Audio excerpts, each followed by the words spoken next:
Tigers baseball on Fox Sports Detroit is presented by Bell Tire.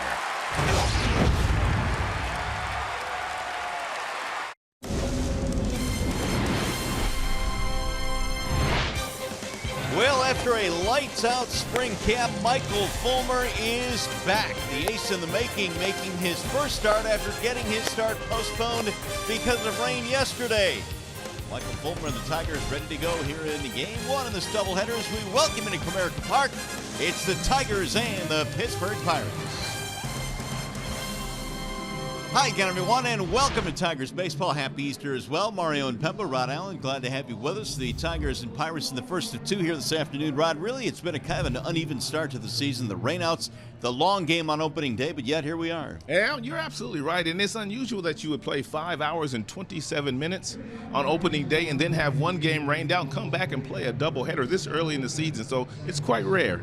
All right, now we finally get our chance to see Michael Fullmer. We saw him in his last start in Lakeland, and boy, he was awfully good. It looks like he's good to go. Well, he's the absolute truth. There's no doubt about that, partner. He averaged the fourth fastest fastball in the major leagues last year, about 96 miles an hour. He's got two tremendous off-speed weapons. One would be the slide piece, one would be the changeup. They crisscross each other in the strike zone. 25 starts last year for the All-Star. Looking forward to watching Michael Fullmer go out there for his first start of the season. All right, a lot of the veterans are gone this year for the Tigers. Names like J.D. Martinez, Justin Upton, Ian Kinsler. But one veteran that does remain is Miguel Cabrera, and it looks like the big fella is keyed for a big year. Well, the Hall of Famer is back, and the Hall of Famer is healthy. Future Hall of Famer, I should say, but we all know he's going to get there. But take a look at Miguel's ranks as he has been in the big leagues. First in batting average, he gets tons of hits. He'll get 3,000. He's going to get 500 homers. He drives in lots of runs, and batting third, right in the middle of that Tigers batting order, he's going to help a lot of these young kids during the course of the regular season. All right, it's going to be a little bit chilly at the ballpark today, but as Ernie used to say, 2 for the price of 1 here at the ballpark, so we'll get you ready for baseball here in just a couple of minutes. After a short break, to the Call Sam we go with John Keating. A little bit of everything in opening day here. The Tigers thought they had the game won, but in the end, the Pirates come away with a victory in the first one. Doubleheader coming up. Tigers, Buccos next on Fox Sports Detroit.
Raise your expectations of what a bank can be. Come to Comerica. By Ram, hurry in and get a great deal during Ram Truck Month. And by Jeff Glover and Associates Realtors, official real estate team of the Detroit Tigers. Happy Easter as we continue from the Call Sam studio with game time coming up. It's going to be a long day, so why not start with a win? Michael Fullmer has never faced the Pittsburgh Pirates. The good news there is that they've never seen him either. Fullmer is healthy and ready to deal. He gets the ball today, and he'll throw his first pitches in a moment here on Fox Sports Detroit.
And the Pittsburgh Pirates, and the Tigers have Michael Fullmer on the hill today, presented by Family Heating, Cooling, and Electrical. And Tigers ace Michael Fullmer takes the mound for his first start of this season, 95-96, with a four-seam fastball, lots of two-seamers, real good slider, exceptional changeup. He's a bulldog on the mound, exceptional young starting pitcher.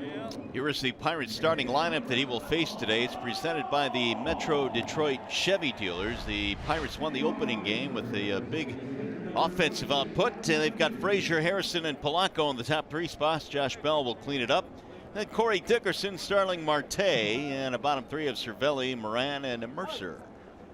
And we are ready for game one of this double dip here today. The first pitch of the ball game is a little bit outside to Adam Frazier.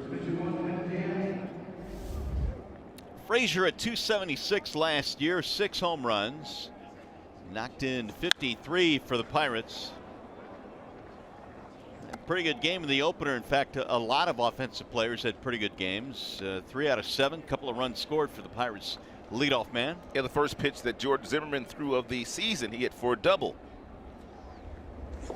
Now Frazier looks at one down low, and the count goes to 2-1. Already Michael Fullmer with 3 straight fastballs, all 3 of those fastballs in the 95-mile-per-hour range. Here's the 2-1. How tough is Michael Fullmer? It's about mid-30s temperature-wise. He does not have any sleeves on. Well, it's mental today. Everybody's thinking about playing 2 games today on Easter Sunday. That's one way to tell yourself it's not cold out there. There's ball 4, so a leadoff walk to Frazier. Oakland University brings you the Tigers starting defense, and pretty much they're lining up the same way they did on opening day. Montauk, Martin, Castellanos in the outfield. Third to first in the infield reads Candelario, Iglesias, Machado, and Cabrera. John Hicks getting the start in the first game of the doubleheader this afternoon. Leadoff man on now as Josh Harrison stands in for the Pirates. And Harrison looks at ball 1 inside. Pirates on the base paths were aggressive in the opening game of the season. They attempted to steal 3 bags. They were successful once against James Mccann. And with Michael Fullmer on the mound, you would expect they might try to do some things. Harrison looks at a strike, level the count now, 1 ball, 1 strike. This much we do know about Michael Mario since he came to the big leagues in 2016. He does not give up lots of stolen bases. I mean, he is very quick at getting that ball out of his hand into the catcher's glove, which gives them an opportunity to throw out guys that are trying to steal. Line to left field, Mata coming in, makes a running catch, and there's the first out of the ball game. Well, we mentioned it's mid-30s in terms of the weather here today. Here are the numbers for you to digest. 36 degrees here at the ballpark, humidity of about 50%, sunny and chilly. That's probably the best way to put it. On Easter Sunday. And there's some Easter colors right there. That's right. Got to bundle up today. Game 2 in this doubleheader, a 6 p.m. start here this evening. Here is Gregory Polanco. And it was Polanco with the big hit on opening day, the 3-run homer to win it in the 13th for the Pirates. We even have an Easter look to the Tigers logo out there in left field. Very nice. What a bizarre opener it was. It was a ball game that took 5 hours, 27 minutes to finish. Here is Fullmer's 1-0. And Polanco rips that one fair down the right field line to the corner. Frazier is on his way to third base. They're going to try and score him. Here comes the relay to the plate from Machado, not in time. Down to third, Polanco, and he's going to be out. So the Pirates will get a run. It'll be an RBI double for Polanco. The last 2 swings that Gregory Polanco has taken, one was a 3-run home run in the 13th inning a couple of days ago, and he takes this 93-mile-per-hour 2-seam fastball that kind of creeps right back over the plate about waist high, and he rifles that ball down in the right field corner. Frazier able to score with really no problem, but the one thing here that Clint Hurdle might have a problem with is the fact that if you're Polanco, why give yourself up? You weren't going to make it to third base. Some of those outs you give up early in the season, early in games, they become precious later on. Yeah, we'll see if that turns out to be a big play in this game. The Pirates have a 1-0 lead as Polanco gets his 5th RBI of the season. I mean, because you've got your number 4 hitter standing in the batter's box and you're in scoring position at second base. 9-4-2-5 on the putout of Polanco at third. 2-0 meanwhile on Bell, and Michael has come out having trouble at least with the command early in this game. Here's the 2-0 pitch. That's on the ground to the second baseman. Out on the outfield grass, Machado. He'll throw him out to end the inning. Pirates get a run on the double by Polanco, and we go to the bottom of the first.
lineup presented by the Southeast Michigan Ford dealers. No changes from opening day. It'll be Martin, Candelario, and Cabrera. You've got Castellanos cleaning up.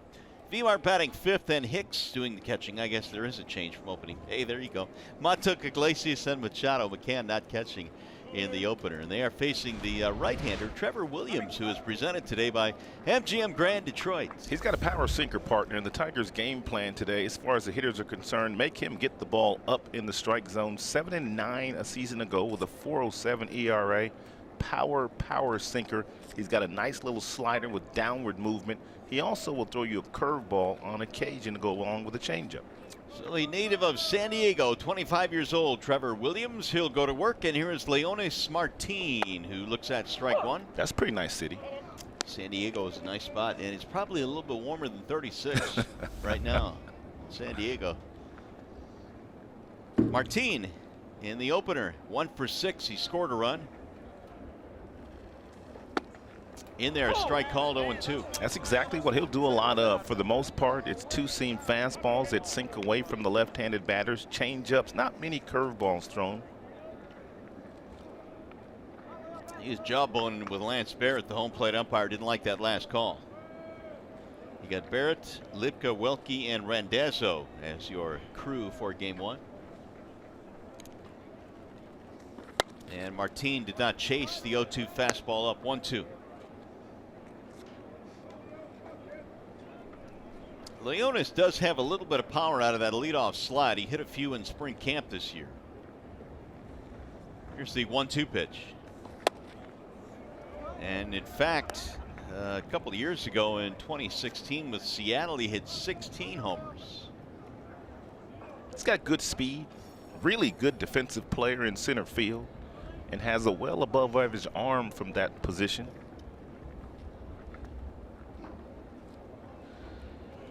Williams now with the 2-2 offering. And Martin lines it to left field. It is slicing, but it's going to be caught by Dickerson. One gone. Let's take a look at the Pittsburgh Pirates starting defense. It is brought to you by Tim Hortons. In the outfield, they have Corey Dickerson. They just got him from the Tampa Bay Rays. Marte's the center fielder. Polanco, he's already off to a nice start. He's a right fielder. Moran, Mercer, Harrison, Bell round out the infield, and Francisco Cervelli, their starting catcher, back behind the plate this afternoon. You know, Cervelli was in the lineup yesterday, too, and was actually going to catch after that, 13-inning game? Exactly. I mean, they were going to ride him, but the day off yesterday, he's back in there today. Yeah, he's got fresher legs today. James Mccann, he will catch the night game tonight. Strike one on Candelario. Jamer was 1 for 4, but he had 3 walks on opening day. Now the 0-1. It'll ride inside. And Jamer, even though he's not been in the big leagues that long, you got 3 guys on the right side of the infield. And that's just, the Pirates, they shift as much as any team in the big leagues. Not quite as much as Houston, but they are one of the teams that have really used analytics to their advantage the last number of years under their manager, Clint Hurdle. There is Mr. Hurdle, who, like the Tigers, I guess, in a bit of a rebuild. They got rid of Garrett Cole and Andrew McCutchen, 2 of their stars. There's the 2-1 pitch. Ball 3. Went down to say hi to Clint today before the game. First time I've had a chance to catch up with him, as busy as we are opening day. And he said if he had his druthers, he would prefer to play 2 games today. Really? Rather than his team come back here on an off day and play here in Detroit. He says days off are so precious during the Major League season. The last thing you want to do is to give one of those up to travel somewhere else to play, is what he said. Well, he got his wish. Well, there is Candelario, who led the team in walks at spring camp, walking again. That'll bring up Cabrera. For a young guy like Candelario, who really has not been in the big leagues all that long, he really showed a good eye last year, Mario, in September, and he's continued that through spring training, as you mentioned, and that's already a 4th walk of the season. And that's why he's probably in that 2 spot. He gets on base a lot. And it's good when you have people on base hitting in front of this guy. Miguel Cabrera was 2 for 6, couple of RBIs on opening day. Miggy's got to make Williams get the ball up. Williams obviously looking for a ground ball. Right at the knees, 0-1. Cabrera last year in the injury season, his numbers were down, but he also failed to make an all-star team. For the first time in 7 straight years, he had 7 in a row going until last season.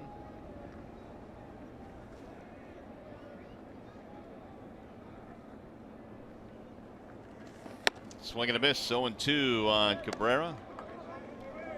Something that Trevor Williams does, Mario, that very few sinker ballers do, they will throw their sinker at the top of the strike zone. That's a 2-seam grip. Now look at that ball. As a hitter, you see that ball at one level, all of a sudden it has a little 2-seam action on it because it's up in the strike zone and you swing right through it. Most sinker ballers always stay down with their 2-seamer, not Williams. Here's the 0-2. Well, the Tigers saw Williams last year in August, and he really did a number on the Tigers. 7 innings, 1 hit, no runs, 5 strikeouts. And here he is again today for the Pirates.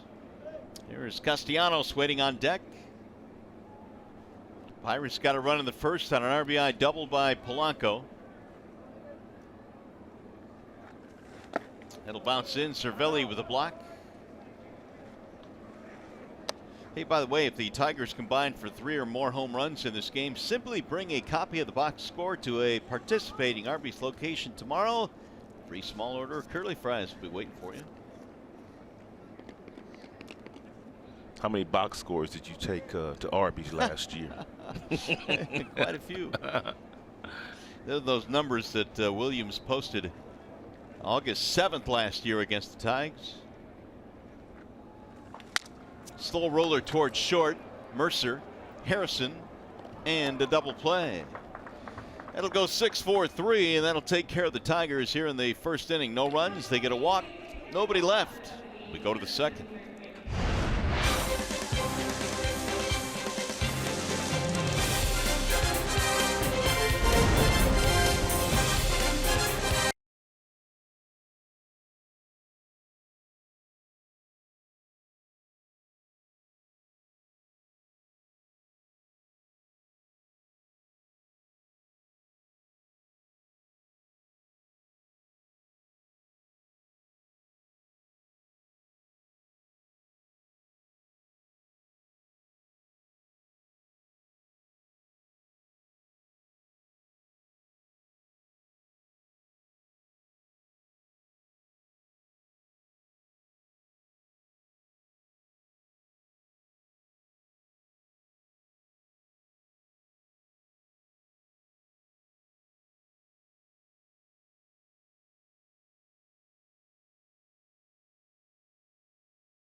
Aggressive fastball, 96, 97 miles an hour, but really it's the slider that's become an outstanding weapon for Michael. He's improved that pitch this spring along with the new pitching coach, Chris Bosio, the new bullpen coach, Rick Anderson. So we'll watch for some of those really good sliders this afternoon that Michael might throw. Well, he's got Corey Dickerson here in the second to get things started. It'll be Dickerson and then Marte and then Cervelli. Pirates got a run in the first inning on a walk and a double. Here's the 1-0 from Fullmer, and it's outside 2-0. Michael in that first inning was falling behind some batters, and he kind of snatched the ball back that time, a little upset with himself. Yeah, he's having a difficult time commanding that fastball here in the first frame. And into the second frame, he's thrown 15 pitches, and he's missed the strike zone with 10 of those. Bouncing ball to short. Iglesias coming in. Dickerson retired. Well, time now for the Bernstein advantage, and here is how Michael Fullmer attacked last year as we take a look at his pitch usage. You would think a guy that has 96 to 98 in his back pocket would use the fastball a little bit more, but that's not the case. 59% with that pitch, slider 21% of the time, and changeup 19% of the time. But you may remember, Mario, it was the changeup that was giving him problems last year because of the middle finger on the throwing hand, which led to the surgery that he had in the offseason. Michael last year gave up 3 home runs on his changeup. And back in 2016, his rookie year, he gave up none on that pitch. Starling Marte, the batter, and he rolls one to short. Here comes Iggy again, and he'll throw him out. 2 gone. These pitchers are quite different. Fullmer has the power fastball, 96 to 98, but he also has a really good two-seamer, just like his counterpart today, Williams. So we're going to see a lot of ground balls today. Fullmer, first-round pick of the New York Mets, acquired by the Tigers in the Yoenis Cespedes deal a couple of years ago. Boy, did they get them a good one, but they also gave up a good one in Yoenis. You remember when that deal went down, how late the Tigers had to wait to finally get the Mets to pull the trigger? Right. That's how much they really wanted to keep Fullmer in their camp. And that was the only one the Tigers were going to accept. Ball 1 to Cervelli.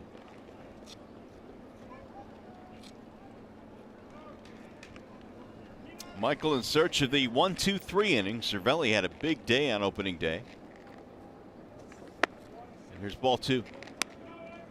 He had 3 RBIs, and he also made that reach back sweep tag on Castellanos when the Tigers thought they had the game won.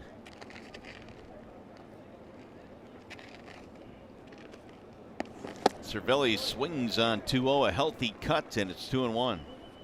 Take a look at the life on the 93-mile-per-hour fastball here thrown by Michael Fullmer. I mean, this ball just kind of explodes in on the hands of Cervelli. Look at the late life, the late action. About right now. I mean, that ball just kind of tails down, and then it makes it even difficult for Hicks to catch it. It's got so much movement to it.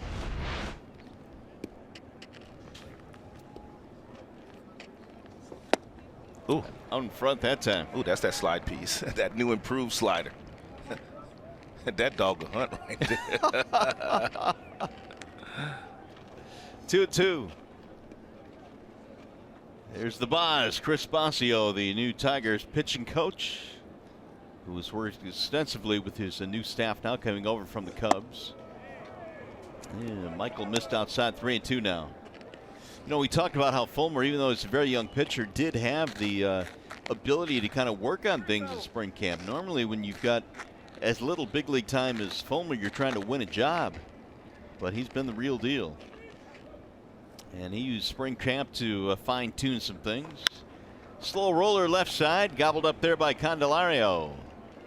Miggy will make the tag, and it's going to be a 1-2-3 inning for Michael Fullmer. 3 ground ball outs. We'll go to the bottom of the second.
Nicholas Castellanos, which was called safe by Tony Randazzo initially in the bottom half of the 10th inning, and then it was overruled in Chelsea, New York, and then Ron Gardner on opening day gets kicked out of his first game managed for the Detroit Tigers.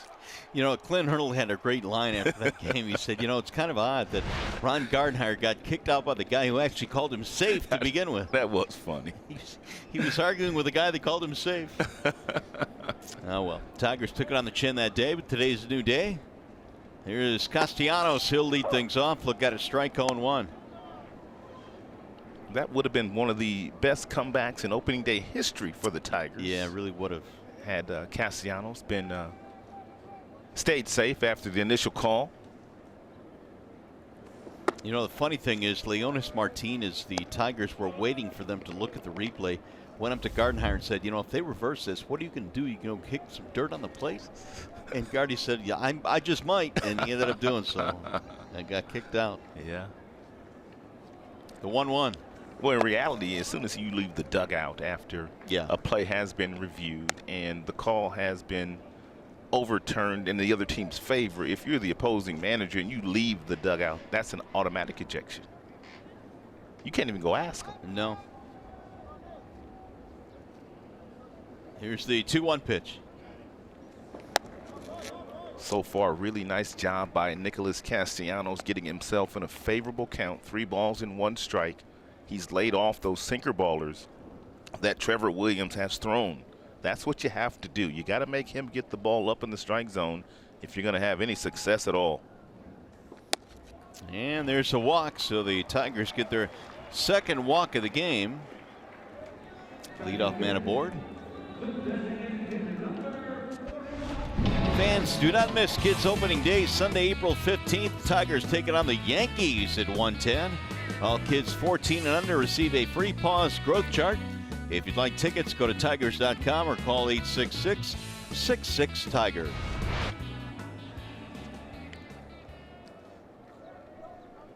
And big hole on the left side of the infield for Victor Martinez, as it always is when he's batting left-handed.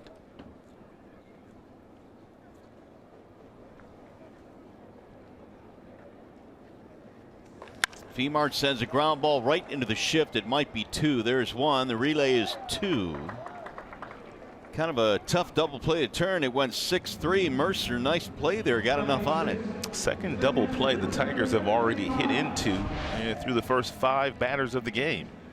As Mario mentioned, that is the shortstop Mercer. And basically playing the second base position, runs over, hits the bag with the right foot, and then jumps up in the air to complete the double play. That was the only way that they could have completed a double play. He had to do it himself. John Hicks getting the start behind the dish today. Is batting for the first time. Looks at the ball low. And John Hicks, he swings early and he swings often. He did a nice job last year in the number of times he was called up from Toledo. He could swing that bat. Hicks last year appeared in a career-high 60 games.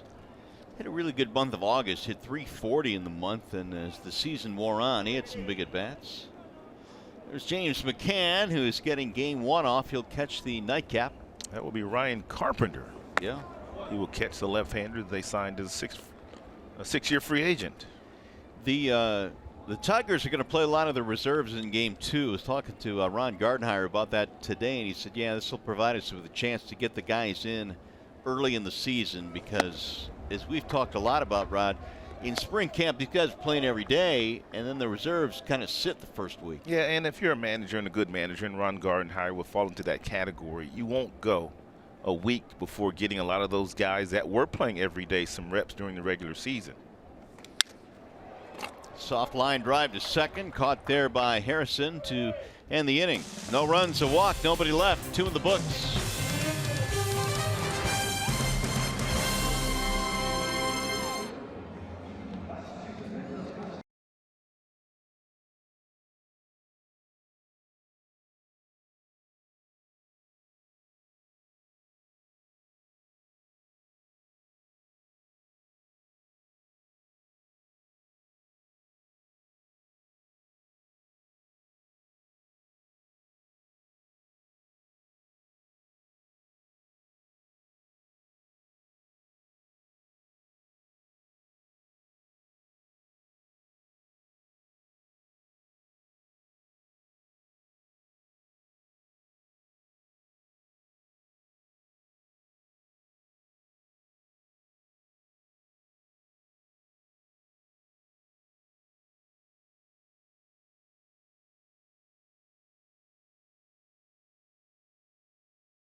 pitch. Much easier second inning for Michael Fullmer. Couple ground balls with the fastball. Explosive pitch with that. And then he comes back with some really good sliders. We talked about the improved slider for Michael, what he worked on in spring training.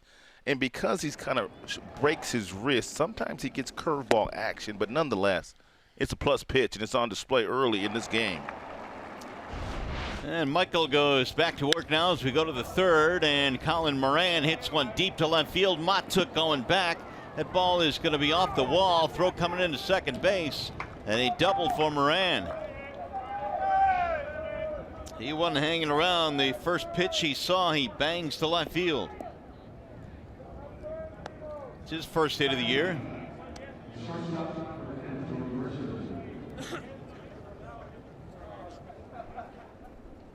And Moran jumps on the first pitch fastball here thrown by Michael. It's above the belt buckle, and he gets on top of it and hits the ball off the bottom of the wall.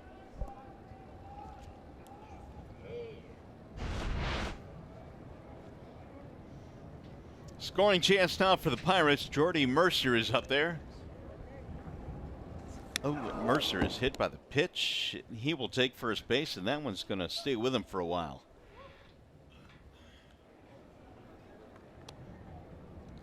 And no intent there by Michael Fullmer, obviously, but when a runner's on second base and there's nobody out, as a pitcher, you know the hitter's job is to try to move the ball to the right side of the infield, hit something in that direction. And that's why that two-seamer got away from Michael on the elbow of Mercer. And you're right, that one's going to hurt for a while. Oh, man. But he was simply trying to make it a little bit more difficult for him to do his job, and that's to get Moran over to third base. Here's Frazier. Here's where Michael was at his best last year, partner. Runners in scoring position. He needed a big strikeout. He has the ability to do it. Verlander-esque in that regard for Fullmer. Yeah, there are certain guys that when there's traffic on the base path, they just seem to have the uncanny ability to strand those base runners, and Michael has shown the ability to do that in his first couple of years in the big leagues. Frazier walked and scored in the Pirates' first. Fullmer had to wait for the first start of the year. Many thought he would be the opening day starter. The Tigers went with Zimmerman. And then after a couple of rain delays and rain outs, I should say, here he is today making his first start, maybe a little bit later than many thought he would. Had a great spring in terms of his last start. He was absolutely lights out. 7 scoreless innings in his last spring start. In there, a strike called. Got him looking. Absolutely filthy two-seam fastball with some outstanding swing back action at 92 miles an hour. Take a look at it. Frazier can do nothing with this. And there's that big strikeout you talked about. He's got a couple more in him. Josh Harrison will dig in. Harrison is a very aggressive hitter, man. He likes to swing early. He likes to swing often.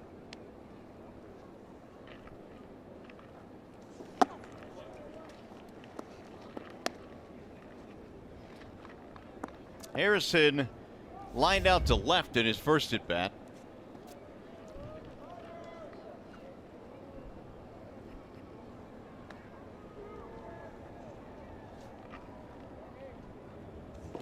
Swing and a miss, 1-1.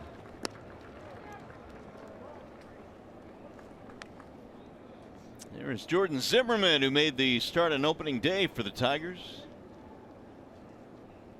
As Rod mentioned, Carpenter will be called up to make the start here in the nightcap with the doubleheader. Tigers are able to add a player with the doubleheader. And here's a 5-3 across the diamond in time for a double play. So the Tigers turn one of their own. That'll end the inning, and we go to the bottom of the third here at Comerica.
Trevor Williams making the start here for the Pirates today. Rod, look at the numbers last year, the league average against fastballs. Well, you could take a look at the high fastballs. The batting average is 222 against those pitches. And the guys that have that really good spin rate with their fastballs, that's why they throw them up top. You still want to stay out of the middle, and when you go down low with your fastball, that ball gets clobbered as well. That's why so many pitchers, at least last year, started throwing curveballs. I mean, pitch hitters are talking about launch angle and trying to lift everything. So you throw them a few curveballs and you try to disrupt their timing. And that's been the breaking ball of choice. At least it was last year for a lot of guys. Mikey Matuk leading it off. Tigers have their bottom three coming up. Matuk, Iglesias, and Dixon Machado facing the right-hander Williams. He's already thrown 2 double play balls. That'll miss low, and the count goes 3-0. He got one from Cabrera in the first and a double play from Martinez in the second as Chris Basio chats with Michael Fullmer. You know, even though command for Fullmer is Matuk gets a walk, has not been great. He still is only at 32 pitches. Oh, his stuff is explosive today. He had a tough time commanding the 2-seam fastball because he had so much life on it, but he's since commanded it in the second and third frames. Third walk already for Williams, who's been helped out by the double plays we mentioned, but he continues to walk guys. Well, you just wonder if Ron Gardenhire at some point in time during the course of this game will put a runner or two in motion because Williams throws so many ground balls. As a matter of fact, about 50% of the contact made last year against Trevor Williams were ground balls. If you're wondering what the league average is, it's 40%. So he's better than the league average at throwing ground balls. Iglesias the batter. Iggy looks at a strike, 0-1.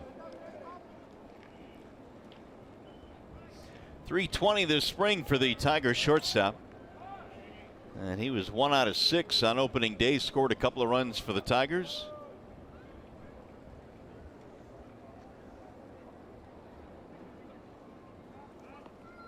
That opening day game took 5 hours, 27 minutes to play. Is that all?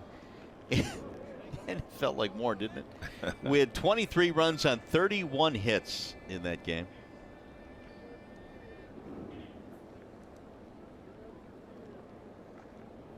Here's the 0-1.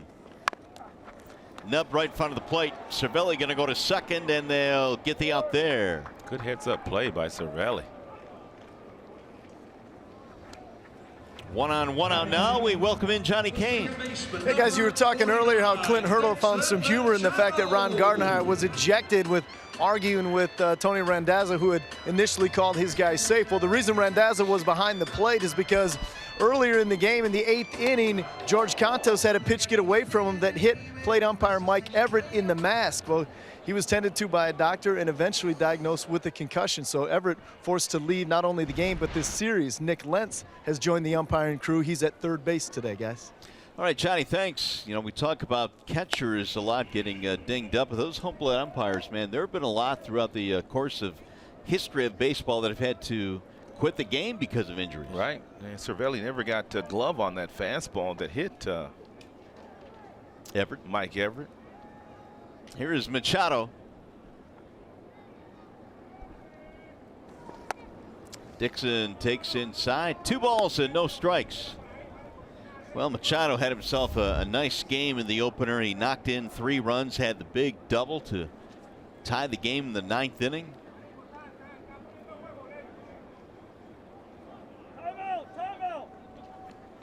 Dixon again getting an opportunity to establish himself as a regular second baseman in this league. And pretty much in this count, about 80% of the time, the hitter gets a fastball, right-handed batter from Williams, 2-0 count. And he misses with it at 89.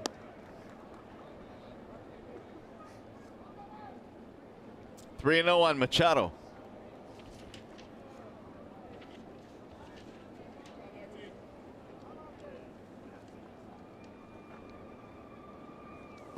That's in there, a strike called. The 3 RBIs that Dixon had in the opener was a career high for the youngster.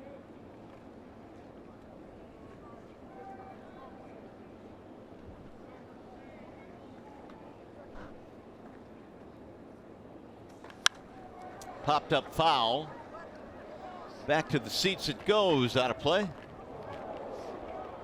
You know, the Tigers, Rod, really got some pretty good production out of the bottom of their lineup on opening day, and that had to be something that Ron Gardenhire was pleased with. Yeah, Matuk, Iglesias, Machado all did good work, all got on the bases, all scored runs. Look forward to that during the regular season, the guys turning the lineup over to the guys at the top. More than likely, with just one out and the ability to throw ground balls by Williams, will lead Ron Gardenhire to allowing Iglesias to take off. And there he goes, and it's rolled foul. You just get, at some point in time, you'll get tired of running into double plays. Yeah. And if you're Dixon Machado, this is a really good opportunity for you to show your manager that if he does put that runner in motion, that you are one of those guys that will be able to put the ball in play. I think Ron is still learning about his new team yet. Oh, for sure. And I know he had a full month, more than that, really, in spring camp. But these count now. Runner goes again, and there's strike three called. Throw down to second is in time for the out. Randazzo had to wait to make sure strike three was called. They finally rung up the runner at second. Strike him out, throw him out. Inning over.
Own power, and boy, did Gregory Polanco unleash some power in the top half of the 13th inning on a 3-0 pitch.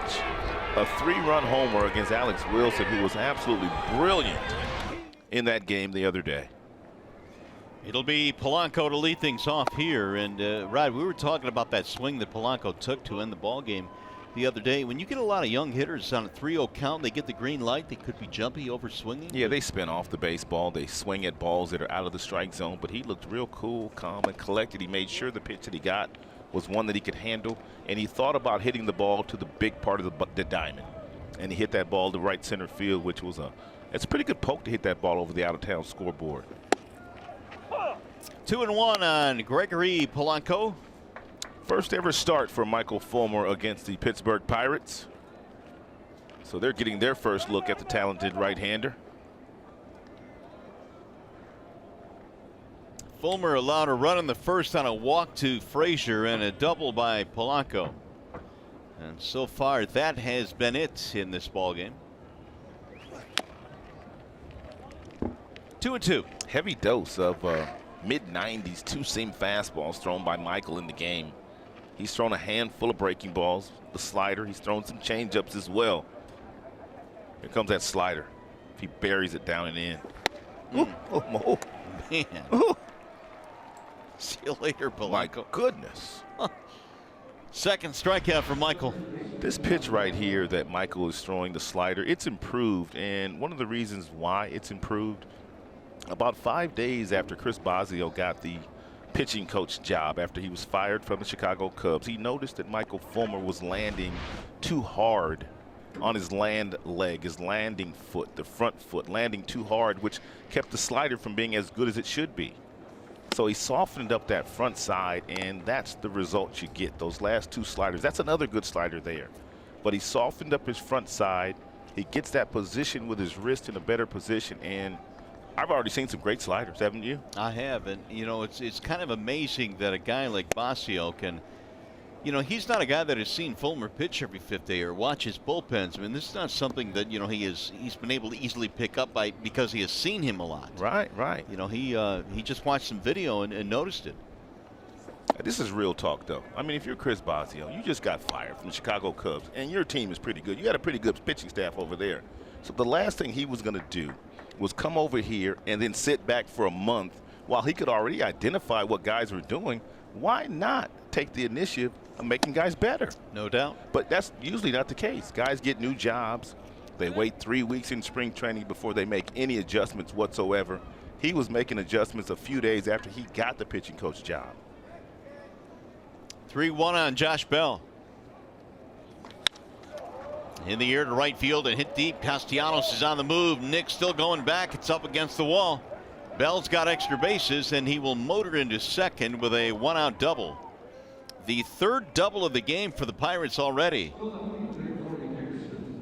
And all those doubles coming off of left-handed bats. One by Polanco, one by Moran, and that one by Bell.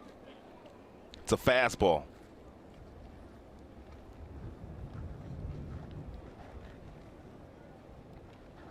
Bell had 3 hits in the opener and now a 2-bagger here. That'll bring up Corey Dickerson. Pirates now have 3 hits. Dickerson bounced out in the second.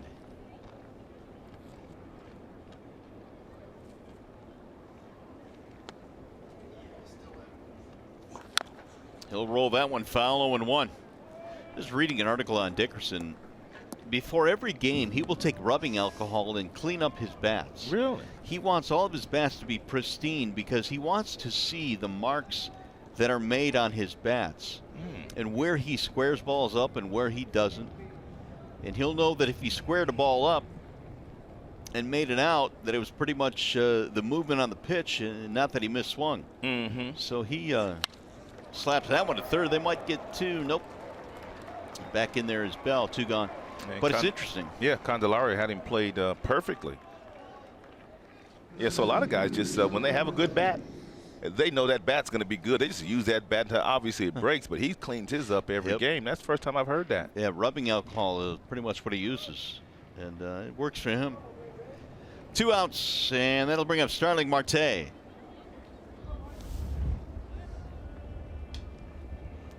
Again, the pitch count still in great shape for Fullmer, just 44 right now. Ball 1. It's one of the things that we were talking about regarding Michael Fullmer last year. He only had 114 strikeouts in 164 2/3 innings. His strikeouts were down from the previous season, but he's one of those guys that learned how to pitch to contact early in counts. He does not want 3-2 counts. He doesn't want to pile up a lot of strikeouts. He wants you to put the ball in play early.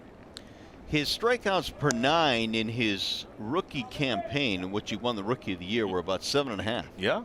Last year they were down to 6. So, yeah, I mean, I gotta love it. You know, you get quicker outs, and certainly you'll stay in ball games a lot quicker. And as we said earlier, when he needs a strikeout, he can get a strikeout. Right. He's got a couple of them today. The 1-1 to Marte. Here comes that slider. To get away from Hicks. Got a chance to throw him out. He's going to be out by a wide margin. Bell is thrown out by Hicks. And again, the Pirates will waste a double. Nice play here by John Hicks. Stayed with it and gunned him out.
For tires and auto service, everybody needs a Bell Tire Guy.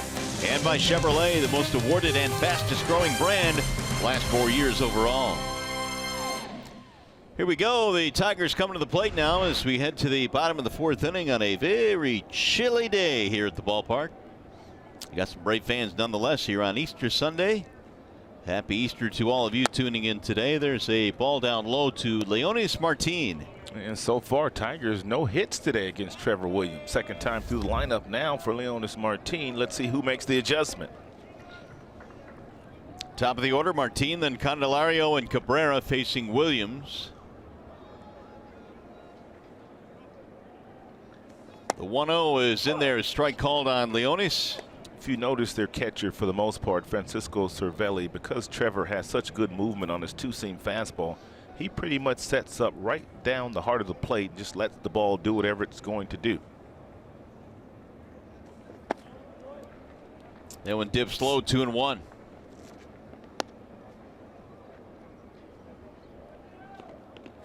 Trevor Williams, one of 5 rookie pitchers last year to throw at least 150 innings. Recorded 117 strikeouts. That ball in the air toward left center field, not deep. Dickerson started back, and now he'll come in to make the play. 1 gone. Fans join T-Mobile and score free MLB.TV all season long. Sign up now through April 2nd at T-Mobile.com/MLB. Trevor Williams a little bit different than a lot of the younger pitchers in the majors these days. He's got the full windup. He goes over the head, kind of deliberate. A lot of guys have the real short windups, one little step back, not a high leg kick, but he's quite different in that regard. He's got the full windup going. It seems like these days pitching coaches are trying to streamline deliveries to the plate. Yeah, I think for guys that have size, guys that are 6'3", 6'4", they just try to get guys to move as little as possible to keep their heads still, which gives them the opportunity to throw more strikes. Williams handles this one, and Jamer is out of there, 2 gone. This guy's got an impressive sinker ball. Tigers' game plan coming in, they knew that. They want him to get the ball up in the strike zone, but man, he is still just gobbling up some ground balls. Williams had 1 walk in each of the first 3 innings. He's been helped out by 2 double plays. And he strike him out, throw him out. There's those 6 ground ball outs that we talk about from the good sinker ball that Williams has. Here's Cabrera. And Miguel shoots on the ground to first base, knocked down there by Bell. Pitcher will cover, and Williams will make the play. It'll go 3-1 to retire the side. Tigers go in order.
The Tigers 1-0 as we go to the fifth. Here is Chevrolet's most dependable players. When you look at fewest home runs per 9 innings last season, both of these starters are on that list. Yeah, Trevor gave up 14 homers last year. Michael Fullmer gave up just 13 home runs.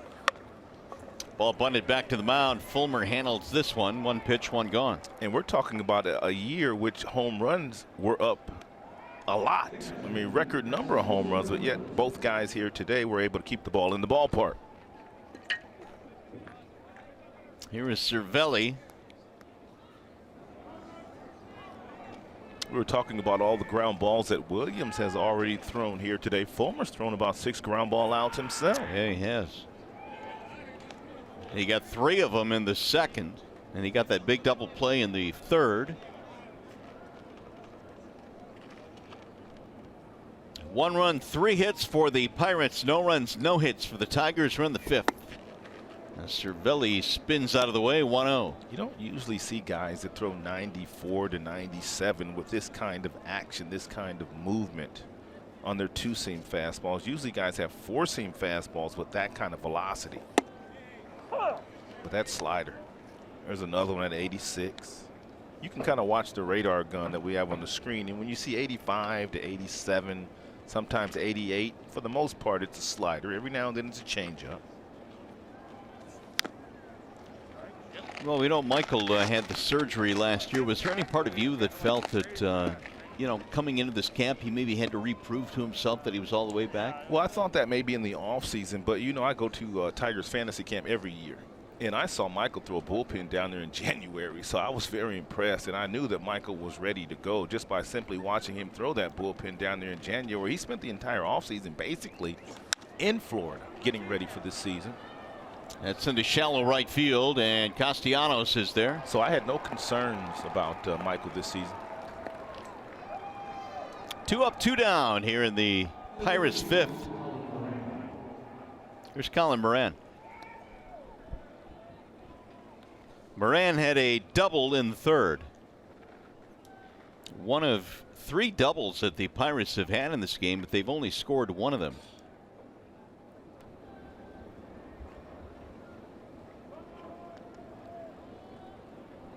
That was Moran's first hit of this season. He was 0 for 6 in that opener. And pitch usage so far today for Michael, 63% with that heater, 20% with the slider. He tinkered with a curveball a little bit last year. He only threw about 1% of the time, but he did tinker with it. I don't know whether he's throwing it again this year, but I was told by the new bullpen coach, Rick Anderson, who was a real good pitching coach with Gardenhire in Minnesota, that because of the adjustments that Fullmer has made with his wrist when throwing the slider, sometimes it acts like a curveball just by the way he grips it. You know, I've heard also some coaches say, pitching-wise, that if you've got a really good slider, don't muddle the waters with a curveball. You know, just stick to the pitches you're very good at, because when you try and throw both of them kind of become just average. That's a great point. As opposed to one of them being dominant. The 0-2. Foul back. Got to look at Rick Anderson in the bullpen sitting next to Daniel Norris. He's really going to help out those pitchers in the bullpen. Rick Anderson was an underrated pitching coach in Minnesota for all those years. You mentioned Daniel Norris. He is available out of the bullpen for both of these games today. And that is whistled to first. What a play there by Cabrera. Line drive leaning to his left. Miggy comes up with a nice play. Look out, big fella. I see you. 1, 2, 3 inning and some glove work from Miggy. You're watching Tigers baseball presented by Bell Tire.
Pirates have a 1-0 lead as we go to the bottom of the 5th now here at the ballpark. It'll be Castellanos leading it off, and then Victor Martinez and John Hicks. A run in the first by the Pirates, and it is held up so far. We've had a pitching duel between Williams and Fullmer, and Trevor Williams back to work. Nicholas looks at a ball inside 1-0. Castellanos had a walk in the second.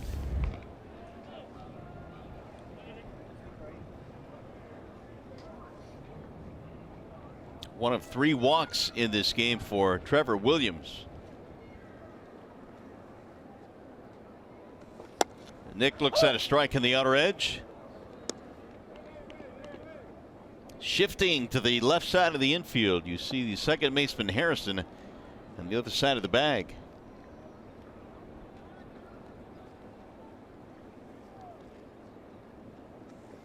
It'll bounce in 2-1. It's the second consecutive at bat where Nicholas has had himself in a favorable fastball count. But you have to make sure you make Williams get the ball up in the strike zone. Here's where you can do some damage as a hitter, but you got to get a good pitch.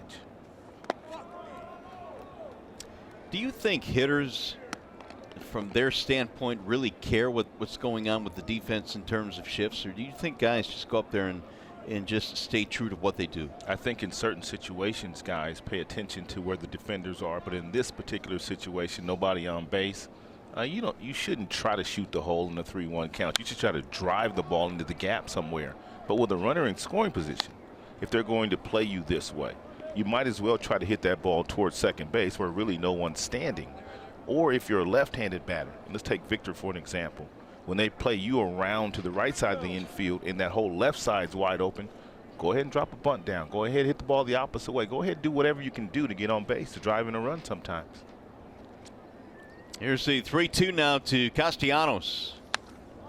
Big rip there, fouled it back. Hey, as you enjoy a Miller Lite, look forward to the whole true moment later in today's game.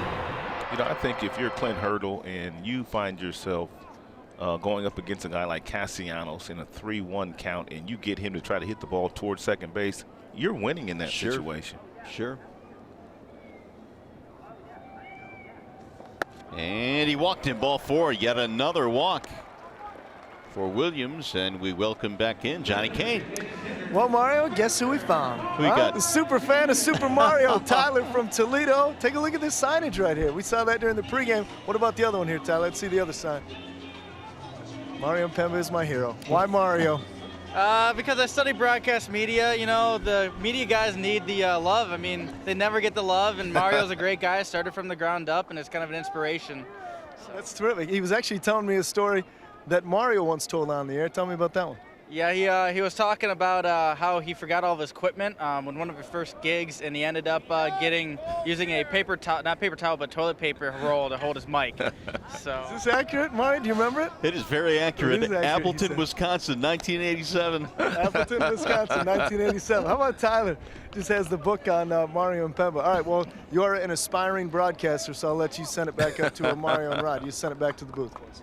All right, it's all up to you, Mario. All right, thanks, Tyler. Hey, we appreciate it. That is cool, man.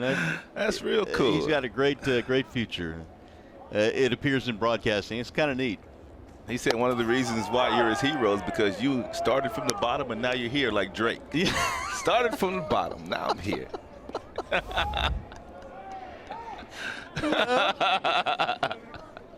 You know what? If Tyler wants, he could probably bump Keating from a couple of pre-games or two. You think so? Pre or post? Keating ain't taking a day off. No. I'm here. Are you ever gone? He never leaves that microphone. Well, Tyler's welcome to do the rest of this gig as we sit here in 34-degree temperatures. He might take you up on that, Keith. Oh, man. Well, that's cool. That's a neat story. Yeah, Appleton, Wisconsin. I forgot all my equipment, so I went to the bathroom, got a roll of toilet paper, and stuck my microphone in there, and there you go. There's your mic holder. I played my first full season of professional baseball in Appleton, Wisconsin. Is that Appleton Foxes. Foxes, yeah. We won the championship that year. We won 101 and 41. Oh, my goodness. We won 100 games in A-ball. That's pretty impressive. kind of year did you have? I did okay, about 250, 260, I think, somewhere around there. I was a California kid, man. That was the first time I'd ever been in cold weather. I mean, it was like 18, 19 degrees when we started the season, and I just wasn't used to it. A lot of these guys are going through, but these guys have played in the minor leagues. They've been in cold weather places. No doubt. I had never played in cold weather before.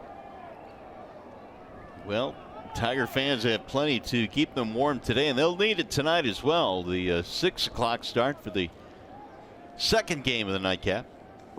And a strike called. Victor thought he had a walk. It'll go 3-2 now.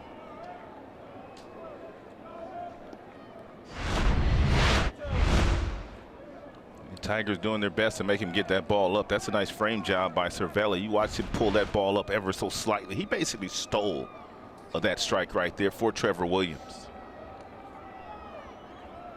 Castellanos should be moving here. There he goes. And a bouncing ball towards short. They'll throw across the diamond in the time. They stay out of the double play there. Moran made the play that time with the shift on. And a couple of innings ago, Hicks made a real nice play. A ball appeared to get away from him with Bell on second base. Bell with 2 outs trying to advance. And then he throws the ball down and gets about 5 feet throwing distance, 96%. But it was a quickness and the nice block in which he got over there and found that ball while it was in the air and threw all in one motion. Nice job by Mr. Hicks. Lined out on his first at bat. He's 0 for 1. Tigers still looking for that first hit here in the 5th.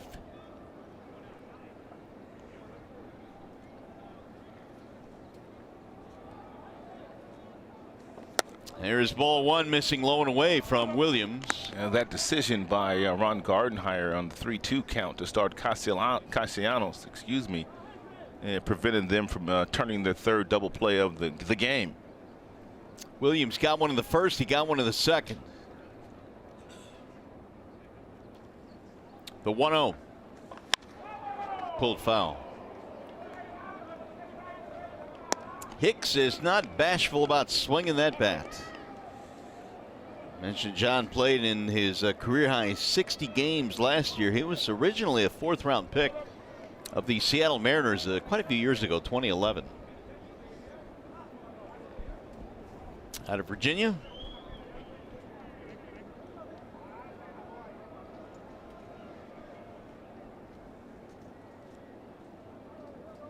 Here's the 1-1. 2 balls and 1 strike on Hicks.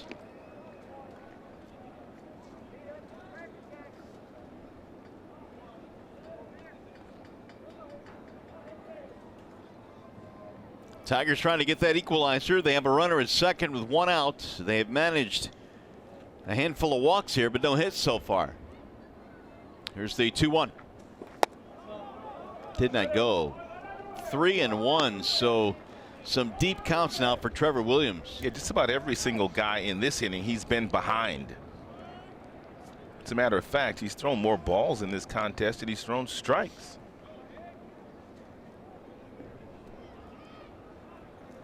7 3-ball counts for Williams. Fouled back out of play. It's pretty amazing. I mean, here we are in the 5th inning. He's thrown more balls than strikes, and he's giving up no hits. Yeah, and when the Tigers do swing, they pretty much make contact. Of the 64 total pitches he's thrown, the Tigers have only swung and missed twice so far this afternoon, but yet don't have that first hit. Hicks will get it. Here's the 3-2. And he took a walk. Another walk for Williams. That's 5 of them now. Every Friday and Saturday game at Comerica Park, fans 21 and older, you can take advantage of the Liney Summer Party Pack. A game ticket, voucher for a draft beer, as little as $19 while supplies last. If you'd like tickets, go to tigers.com/Liney. Liney Party Pack. Yeah. Got a visit to the mound now as the Pirates have a threat brewing against them. 5 walks given up by Trevor Williams. And they're giving a phone call down to the bullpen as well. Pitch count right now is holding steady at 65 for Williams. The 5 walks already issued by Trever Williams, a career high for him. You just wonder. I mean, you just wonder if the cold weather has anything to do with it. But then again, Michael Fullmer's pitching on the other side, and he hasn't walked 5. So it's kind of hard to make an excuse for a guy like Williams. But weather does come into play when you're playing in 30-degree weather. Yeah, you know, Michael hasn't walked the amount, but still back in the first couple of innings, he was struggling, falling behind batters. Yeah. We'll see. Well, a lot of times after the pitching coach makes a visit when the pitcher's having a little difficulty throwing strikes, that first pitch is going to be right down the middle. So if you're Mikey Montauk and you do get that fastball right now down the middle, then go ahead and swing at it. See if you can find a gap somewhere. He'll take a strike on the outer edge. You mentioned the cold weather. Take a look at this, Mario. Earliest doubleheader in Major League history by date. April 1st is the earliest ever 2 teams have played a doubleheader in the history of the game. And the history goes back a long, long time. You and I were talking about this before the game, and I think you were kind of just throwing an idea out there and saying, you know what, have we ever played a doubleheader this quickly? And lo and behold, no, it's the earliest ever. Normally with the built-in off days, you know, you will see those days be gobbled up by bad weather, but also they will decide, let's try and make it up in a mutual off day later in the season. They decided against that today. The 1-1. There's been several years that you and I have broadcast games for the Tigers where they've been rained out or snowed out early in the season, second or third game.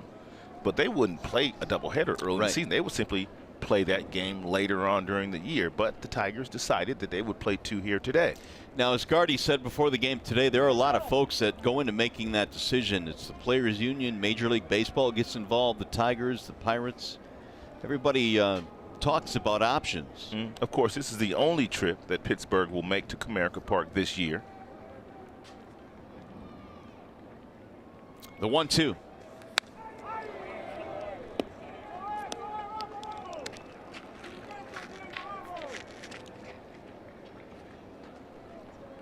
Well, a busy day today here on Fox Sports Detroit. Tigers and Pirates going at it right now in Game 1. We'll have Tigers Live postgame following. Game 2 at 6 o'clock tonight. Tigers Live postgame following that. Pistons Live at 5:30 on the Plus. Fox Sports Detroit Plus. Pistons tonight taking on the Nets. So there's your schedule on a busy Easter Sunday. It is smothered by Cervelli.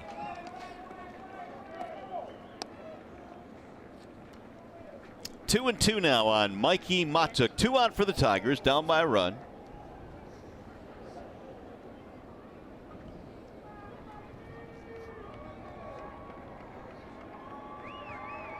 Talking about Michael Fullmer not wearing sleeves today. Neither is Trevor Williams. I think pitchers just go more on how they feel as opposed to the weather. Wearing sleeves might not be comfortable for them. And outside, 3-2. Full count on Montauk with Iglesias waiting on deck. This might be too risky to run him, no, Mario. I think you're right. I agree. You know, I mean, early, 1 out, man on first. Okay, I'm all for it, but we'll see what Mr. Gardenhire's thinking here.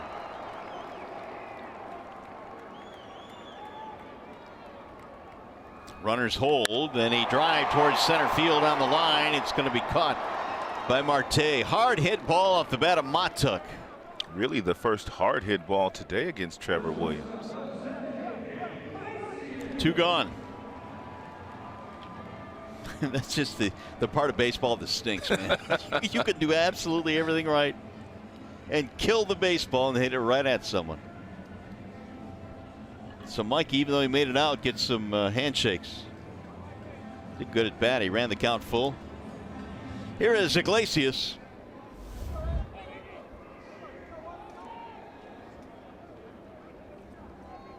He nubbed one in front of the plate in the first inning, reaching on a fielder's choice. Ball 1. Here's where Iggy really kind of excelled last year. Runners in scoring position, 327 for the Tigers. I was asking Iglesias last year why he did so well with runners in scoring position, and what he said he tries to do is he says he just tries to take the pressure off. Fly ball right field, should end the inning. And one of the reasons he does that, and ways he does that, he doesn't swing 100%. It's more like 80 or 90% effort. So the Tigers get a couple of walks, and they lead 2. We've got 5 in the books in game 1. It's 1-0 Pirates.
Comerica Park. Last night, the Yankees were up against the Jays. Jays were up 4-3 in the 8th inning, and Kevin Pillar reached on a single.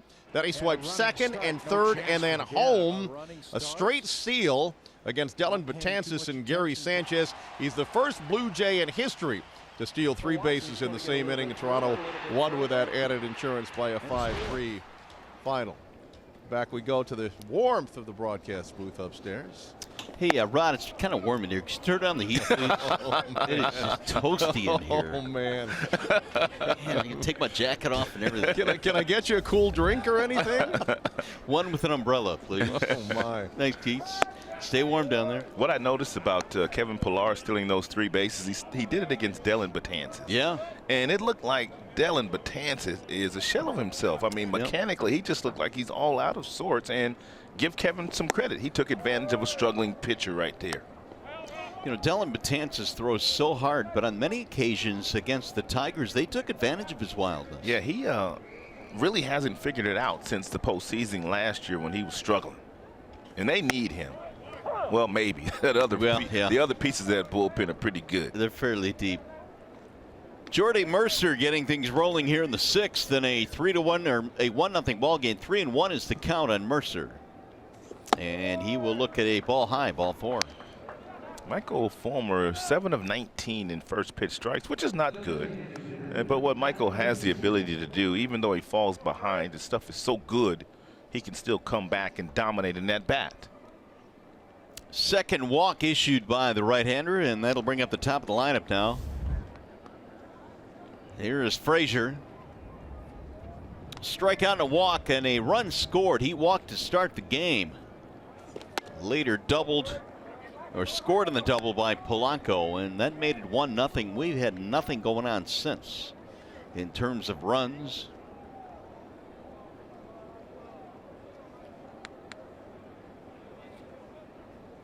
Frazier had a big spring for them, 353. There's a strike call.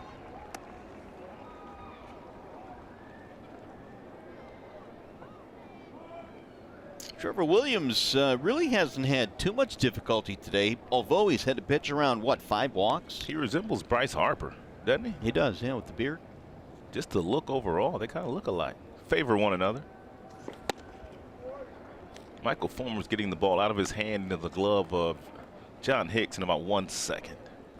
which makes it nearly impossible for a guy to try to steal a base. Now, you can put a hit and run on to try to get runners in motion, but as far as trying to steal a base, it's not going to happen unless it's a really bad pitch.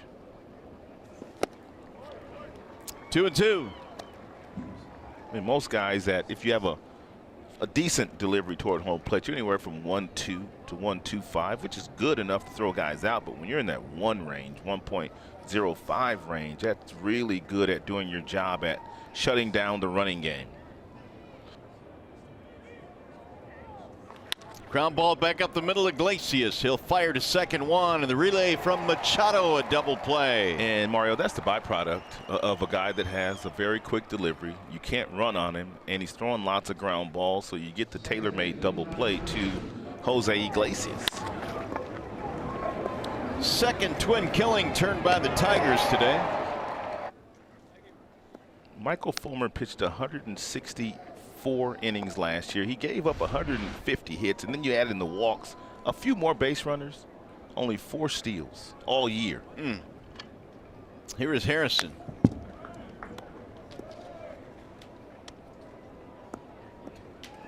I mean, those are the types of things that can turn games around. When you start to squelch rallies because guys can't run on you, and you get double plays in turn. You know, Fullmer has allowed 3 hits. The only problem today is that his offense has not been able to get going against Williams. It's kind of reminiscent of the game he pitched in San Diego last year. He gave up a run against a Padres team that really was challenged offensively, and Tigers lost that game 1-0. That ball is skied toward right field. Right center field is Martin. Goes back to make the play, and that'll take care of the Pirates here in the 6th.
Been wild today. He's walked 5, but when he's thrown the ball over the plate, the Tigers, for the most part, have not been able to do anything with this really good sinker. 8 ground ball outs already thrown by Trever Williams in the contest, and 2 of those thrown for twin killing. So they knew what he was going to try to do. Tigers just haven't been able to elevate the baseball as of yet against Williams. Well, we'll see what the 6th inning brings. It'll be Dixon Machado to lead things off for the Tigers, and Dixon takes ball 1. Double plays in the 1st and 2nd for Williams. He got to strike him out, throw him out in the 3rd, and here are the numbers. He has pitched around those 5 walks. 2-0 now on Machado. It's not often the guy would be at 76 total pitches as Williams is, and have thrown more balls than strikes, but yet still be throwing a no-hitter. It is pretty amazing. But we've already had a wacky start to the 2018 season anyway. This is true. Machado hits this one in the air toward right center field. It's going to be Marte to run it down, one gone.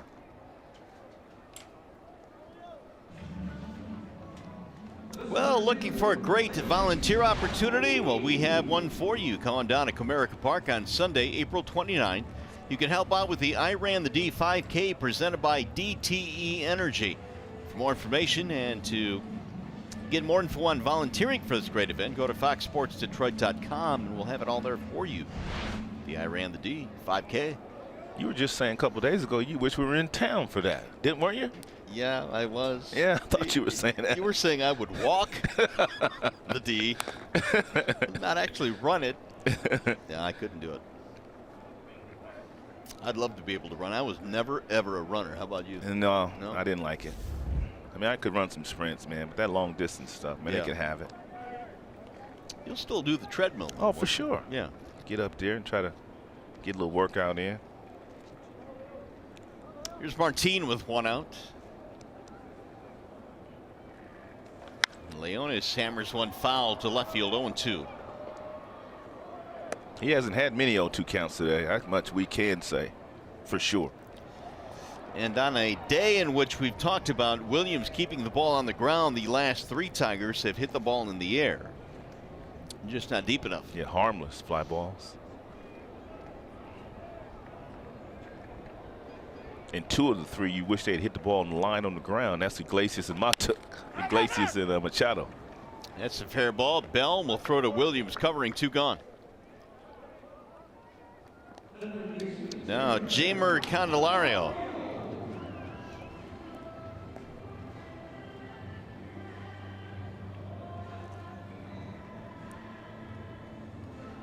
Williams now at an even 80 pitches as he attacks Candelario here with two gone in the sixth. And speaking of those 0-2 counts, Williams has had two of those today. As we have pointed out, he's fallen behind several Tiger hitters this afternoon.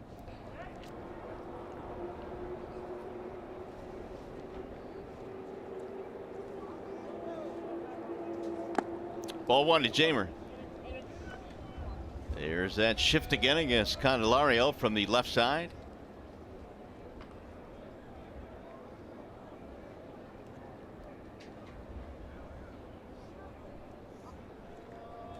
And Francisco trying to get the third baseman's attention to move him over more toward shortstop. You saw him waving. That's what catchers do. Like a lot of managers, especially your good catchers. Now you're going to see Moran move over. So with the count 2-0, Candelario now has the entire third base line and left side of the infield open. And he'll take outside 3-0. He's about to walk again.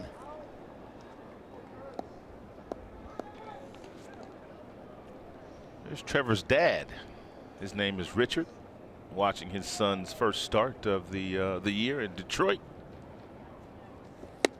9 3-ball counts now for Trevor Williams.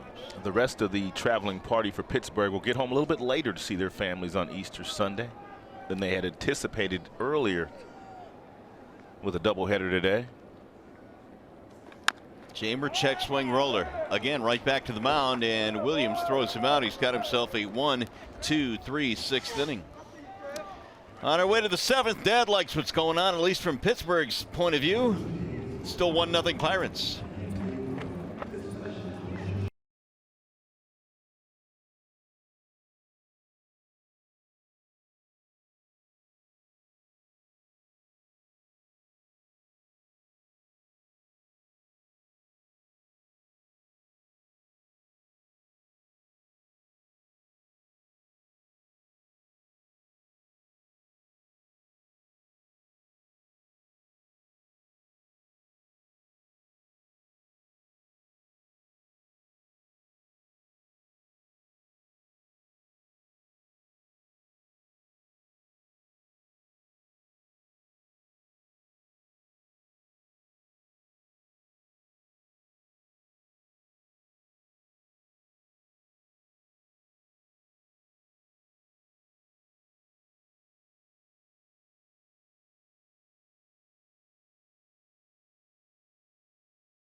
On our way to the 7th inning now, the Tigers still in search of their first hit of the ball game. Michael Fullmer, meanwhile, doing his job. He gave up a run in the first, but that's it. And Polanco leads it off as we go to the 7th. Polanco, then Bell, and then Corey Dickerson facing Michael Fullmer. Right back up the middle. Iglesias crossing the bag. Nicely done. One gone. You know, we were talking about Trever Williams last half inning and his ability to throw ground balls. Well, Michael Fulmer's thrown more ground balls today than Trever. He's thrown 10 of those. And really soft contact off of the bats of the Pittsburgh Pirates this afternoon against the Tigers ace. Fastball anywhere from 94 to 96. He's had some good sliders. He's also thrown some really good changes. But more importantly, he just looks like the part. He looks the part. Our high-speed Xfinity high-speed pitch. 96 on Michael Fulmer so far today. Here is Josh Bell. He skies the first pitch into shallow center field for Martin. And a quick out, 2 away. And there's those 10 ground ball outs that I was speaking of. He has the ability to strike out 10 a night, but that's not what he tries to do. He simply likes to stay out there as long as he can to give his team the best opportunity to win. There is some activity in the bullpen now. Felipe, the right-hander who struggled on opening day, is warming up. And just about all their relievers struggle. Well, a lot of the relievers struggled on opening day with the cold weather. Dickerson now with 2 outs. Strike 1. Michael Fulmer just 74 pitches. 2 outs in the 7th. A lot of outs early in the count today for Fullmer. The 0-1. There's a line drive caught by Cabrera, who's done that a couple of times today. 1-2-3 inning. Coming up, the Consumers Energy 7th inning stretch.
As you might expect, Michael Fulmer continuing to get the job done, and as we know in the season opener, the Tigers had to go through quite a bit of their bullpen. In fact, only Buck Farmer was the one not to pitch, but really there was a high volume in number of players that they used, but not in necessarily the number of pitches, I should say. Ron Gardner said, you know, the plan was to get everybody basically between 10 and 20 pitches. Of course, Alex Wilson, the only one they had to really stretch out, throwing 65 pitches. Today, we do know Daniel Norris is available in relief if needed here in Game 1 and also Game 2. But again, all quiet here right now as Michael Fullmer continues to mow through that Pirates order, guys. All right, Johnny, thanks. Yeah, we can get used to that. It's all quiet in the bullpen with Fullmer pitches. We have a wall side windows change now as Michael Felipe comes in for the Pirates. And another hard thrower out of that bullpen that Clint Hurdle can go to on any given night. And 70 strikeouts, 22 base on balls, 276 batting average against him last couple of seasons.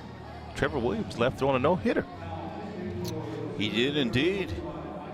Trevor Williams getting the handshakes. He's the first Pirate with 6 innings or more, 5 walks or more, and no hits allowed since Doc Ellis in 1970. Doc Ellis.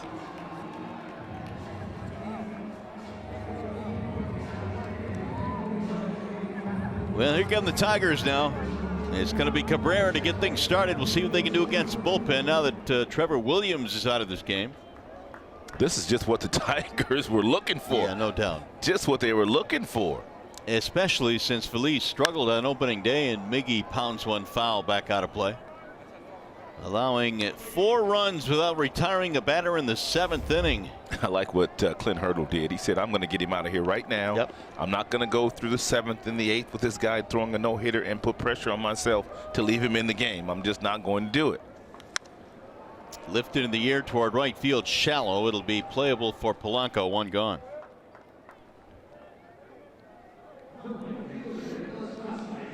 Here's our 1-800-CALL SAM call of the game. Tigers not doing a lot offensively today, but they have brought their gloves defensively.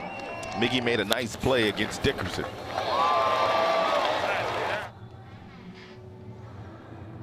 Cabrera flashing some leather here this afternoon. Actually, that was against Moran in the 5th. That was Dickerson. He lined out a couple times over there. Here's Castellanos. He rips one to left field, and it's going to be a fair ball. It'll go to the corner, and Nick Castellanos has the Tigers' first hit of this game. It's a double. He's on base for the 3rd time today.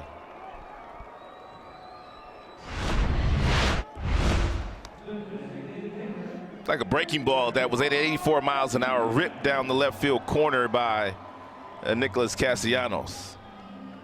You want him to put Victor Martinez on here with the base open, left-hander, right-hander in the on-deck circle. Close ball game.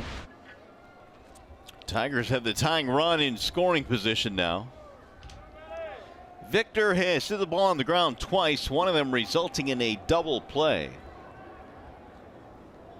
And Vimar now is hitless to start the year, 0 for 6. Strike 1. With a runner on second base, they don't play the extreme shift with Victor, where the shortstop, Jordy Mercer, is on the left side of the infield, right side of the infield, excuse me. He's still playing, you know, up the middle, so to speak. See the shortstop.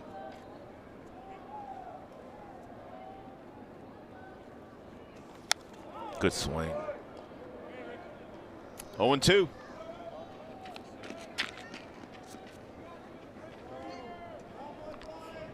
Vimar last year picked up the 2,000th hit of his big league career, did it in Cleveland. It's been a long career that has been very productive. One of the better switch hitters this game has seen, a switch hitter that really, up until I believe last year, was 300 from both sides of the plate. Mm-hmm. Up and in. I was talking to Victor in spring training, and he was talking about batting right-handed. He's never had 200 at-bats in a season batting right-handed because there's not many left-handed pitching. So he always gets his at-bats while he's batting left-handed. And he says there's sometimes where he starts to struggle batting left-handed. He wants to see a right-hander to get him back on track. The 1-2. High fly ball right field. It's going to be Polanco. Runner will tag. Castellanos will hold. No, you don't want to run on that arm. No. 2 gone. Well, the Tigers will be battling the Yankees on Saturday, April 14th at 1:10 p.m. The first 10,000 receive a free April in the D Skyline beanie, courtesy of Fox Sports Detroit. If you'd like tickets, 866-66-TIGER or Tigers.com. That beanie, boy, that will come in handy today. Today and tonight. A couple Easter bunnies in the ballpark today. Here is Hicks now trying to deliver with 2 outs. And a Michigan fan. Congratulations to the Michigan Wolverines. Will play for the national championship.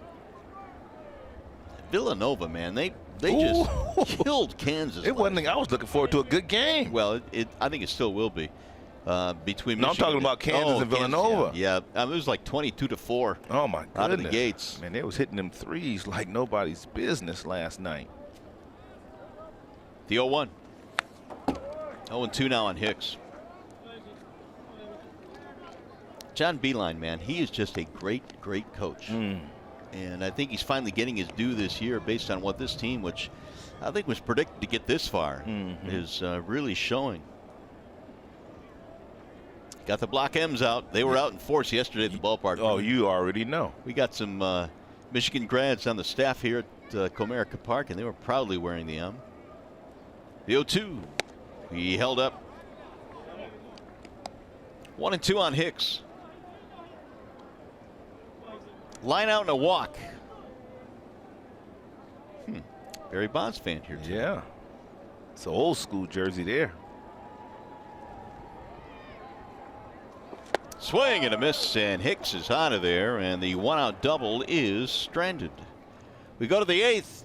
Tigers baseball presented by Bell Tire.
To the leadoff hitter, Frazier. Gregory Polanco doubled down the right field corner. That plated a run in the first. That's the only scoring so far in this contest. Trevor Williams started for the Buccos, his first start of the year. 6 no-hit innings of baseball for him through a ton of ground balls, but Michael Fullmer matched him pitch for pitch.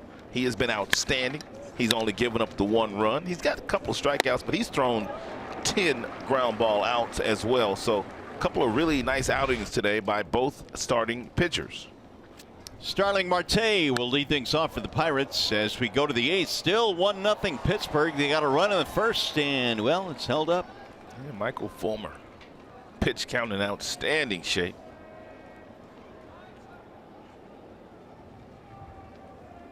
Fullmer had 75 through 7 innings, and that's going to die into left field for a base hit. That's a breaking ball that Marte was kind of fooled on it, but his hands stayed back. Therefore, he was still able to make some contact and hit that ball sharply into left field.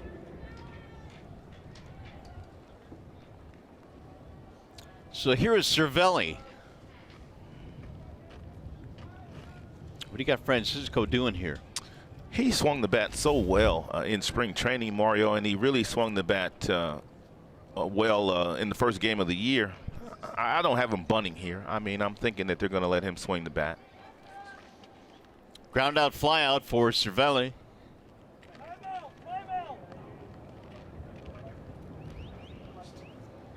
Pirates, one of those analytics teams too, and in the analytics, guys, they don't like to give up outs, but we'll see. I mean, this is a big game for them. They can go up 2-0 on the season. We'll see if he's scoring around the bunt. Nope. Swing and a miss, 0-1. Now, had he been struggling, had he not had a good spring training, they might be butting him here. It's an outstanding slider there thrown by Michael, though.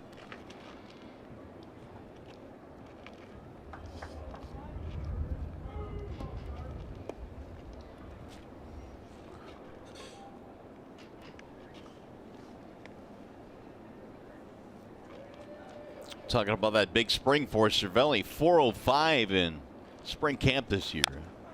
And he'll bounce that one foul 0-2. We were having a conversation about Michael Fullmer an inning ago when there was a runner on first, and we were talking about it takes him about 1 second to get the ball out of his hand to the catcher's glove.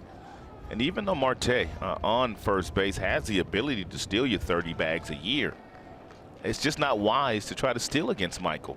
Therefore, he keeps his double play in order. 20 or more each of the last 5 years for Marte in the stolen base column. 47 a couple of years ago.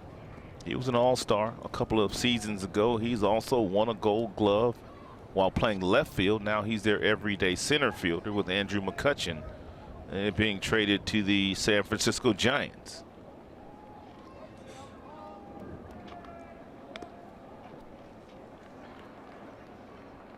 The 0-2 is high, snap throw, and the runner back. Who do you think the Pirates will miss more this year, Garrett Cole or McCutchen? Cole. Really? Yeah, I think Dickerson, who they got from the Tampa Bay Rays, can put up the same type of offensive numbers that McCutchen was going to put up. Although McCutchen's a leader and was an outstanding Pittsburgh Pirate on and off the field, I think from a numbers standpoint and baseball-wise, Corey Dickerson could put up them same offensive numbers.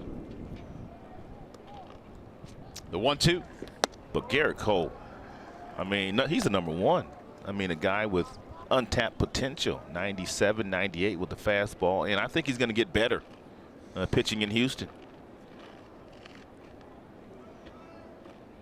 Yeah, I don't think there's any doubt about that. I think Cole is probably going to take that next step with the Astros. Great team there. You don't want to go 3-2 if you're Fullmer. You want to make contact happen right here.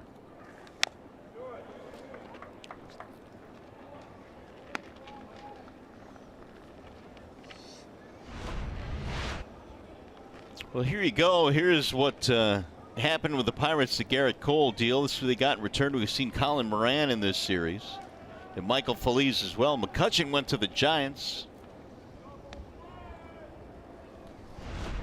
Two key performers there the last couple of years. Ground ball to third. Jamer, nice backhanded play, but dropped it.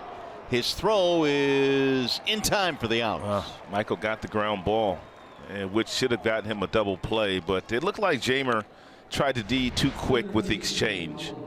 He catches the ball, and it didn't have a clean exchange, trying to rush, therefore just took the out at first base, but that should have been a double play ball. You saw in that last graphic that we put up that they traded Cole on January 13th. They traded McCutchen on January 15th, and on the 14th of January, the Pittsburgh Steelers lost the playoff game to the Jaguars. So that was a tough 3 days for Pittsburgh Pirates fans and Steelers fans. That's to the shallow left hand, caught there by Matuk. There are two gone. How about the Ram truck pick the stick update? What do we got going on here? Miggy's at a -2. Uh-oh. Candy's gotten me 1. Ooh, Rod the big winner so far today. Look out, Rod. You gave yourself a lookout. Everybody else still trying to get on the board. It's been one of those kind of days. Not a whole lot of offense. A total of 5 hits between the two ball clubs. Tigers have only 1 hit. Here's Jordy Mercer.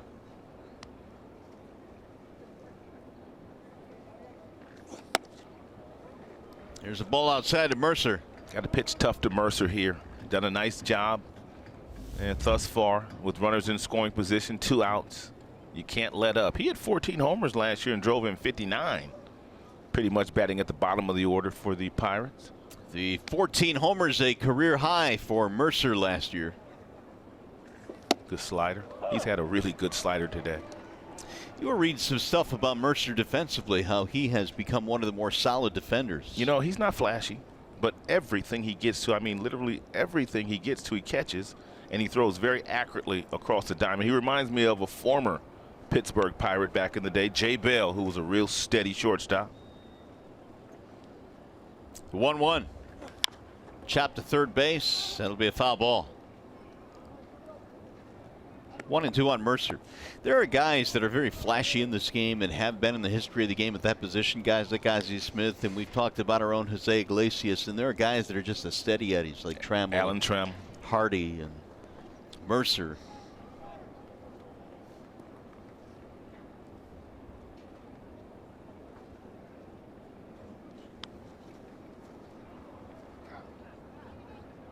And again, the 1-2. Did he go? He did not. What will be interesting to hear for me today is just how well Fullmer thinks he threw his slider, because we've talked about the fact that they've improved it. They've softened his landing spot with that front leg, which has given him the ability to get on top of that breaking ball. Got him. Strike three on the outer edge. What an outing for Michael Fullmer. Mercer caught looking. Third strikeout of the day for Michael. This one ends the top of the eighth.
Brought to you by Comerica Bank. Raise your expectations of what a bank can be. Come to Comerica, your Metro Detroit Chevy dealers. Visit ChevyDetroit.com. See why Chevy drives the Motor City. And by Wallside Windows. We can do that. We are the factory. Sunday Kids Day here at the ballpark. Youngsters had a chance to meet their baseball heroes before the game. Tigers got to get the bats going here. They've managed only one hit so far as we go to the bottom of the eighth, and George Contos is in now for the Pirates in a Wallside Windows change. And Tigers saw him on opening day. He's got a fastball, gets up to about 91 miles an hour. 84 with his slider. He also has a cutter. He's got a curveball and a changeup. So Contos has all four pitches basically. Contos will go against the 7, 8, 9 men in the Tigers lineup. It'll be Matuk, Iglesias, Machado.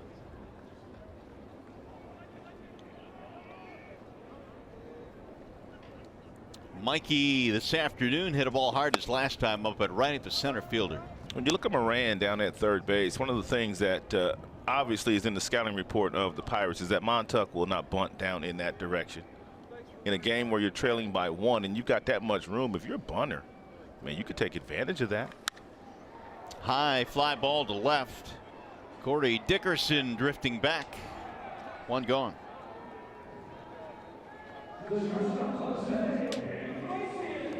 Well, Detroit Tigers baseball is always live with MLB at Bat. The app will keep you connected every day with live radio calls, video highlights, stats, breaking news, and more. Download MLB at Bat now. It's your #1 Tigers app. That is a necessity throughout the course of the baseball season. That MLB at Bat app. Oh, for sure. Keeps you connected all around the league. Here is Iglesias. Strike one on Iggy. Cantos does throw a lot of breaking balls. We saw that when he worked a couple of days ago in relief. Lots of sliders at different speeds. Chop to third on a backhand play there. Moran. His throw is on target. Iglesias is out. Pretty good play there. 2 gone.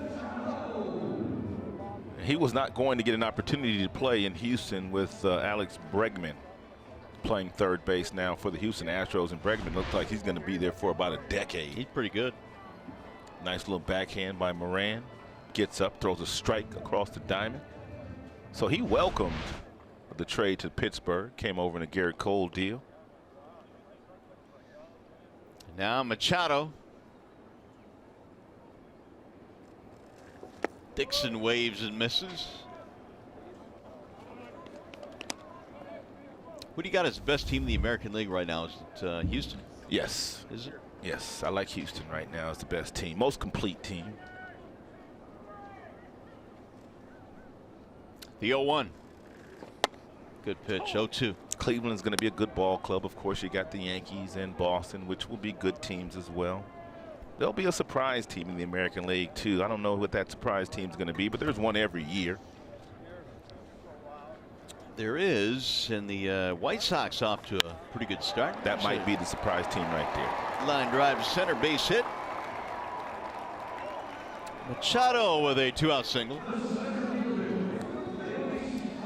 Here is the upcoming matchup presented by Wallside Windows. It'll be Chad Kuhl and Ryan Carpenter going at it here in the nightcap tonight. Carpenter called up. Of course, the Tigers, because of the doubleheader, both teams have a 26th man they can add to their roster, and because of all the pitching that was used opening day, they've gone with Carpenter. Carpenter had 161 strikeouts and a 10-9 record in the Pacific Coast League last year and a 4 ERA. That is not bad for that league. Anybody that's been out and seen any kind of baseball in the Pacific Coast League, really you got good. some numbers like that, you've gotten it done. I might be able to drive in and run in the PCL. You could.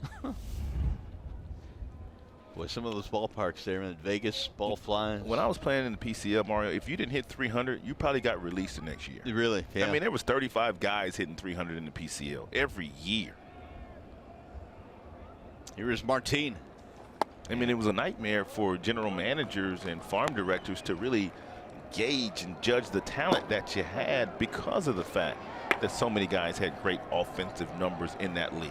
And on the flip side, you had to temper the pitching numbers as well if they were high. Yes, you did. Shane Green tuning up in the Tigers pen. 2-0 on Martin. And Leonis hammers one foul down the right field line. And Cantos throws a lot of breaking balls, and it appeared that Martin might have been up there sitting on one, but still got out in front of it.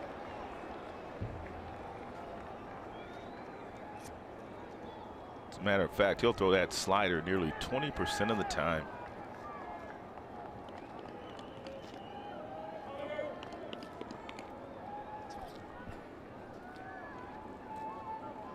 Cantos last year split time with the Giants and the Pirates. High ball 3. Tigers did not get a hit today until the double with 1 out in the 7th by Nicholas Castellanos.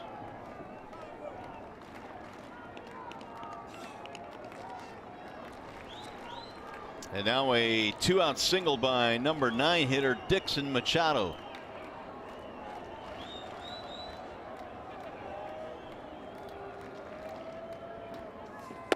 Oh, good pitch. Oh, backdoor slider. Yeah, he did. That ball was off the plate. Might have caught the corner. Martin not by it. Let's take a look at the replay and see if Cervelli, the catcher, helped out the pitcher here, Cantos, with his really a good ability to frame the ball. Let's see where it's at. Yeah, he pulled it back in a little bit. Look at the glove, ever so slightly. And that's how you have to receive the balls nowadays. If you stick it and you hold that glove still, you can steal some strikes from the umpire for your pitcher with your ability to handle the glove. So Machado will be on the move here, 3-2 on Martin. And Leonis finds the gap, and he can tie this game.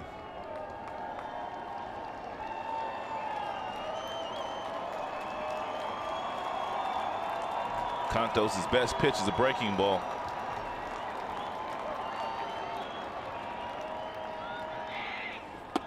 Lost him, ball 4. And he missed with it.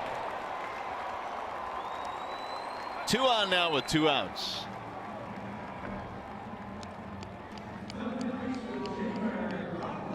It'll bring up Candelario. It's going to bring the catcher Cervelli out to the mound. This will be a mound visit.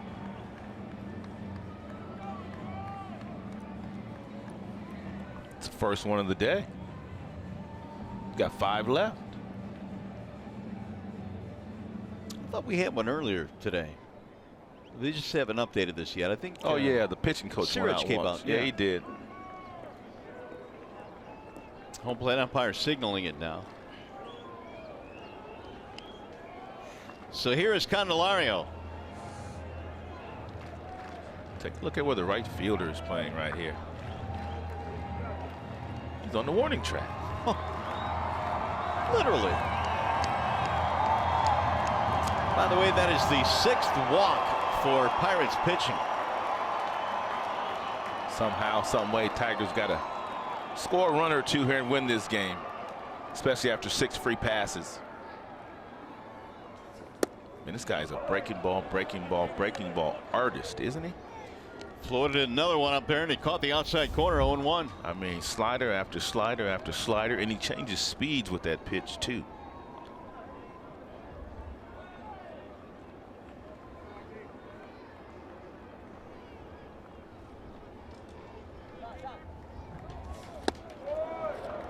Oh, 2 on Candelario.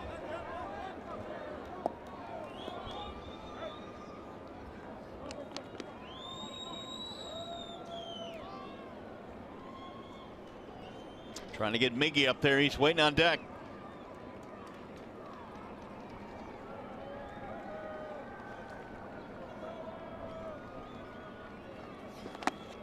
That'll bounce in.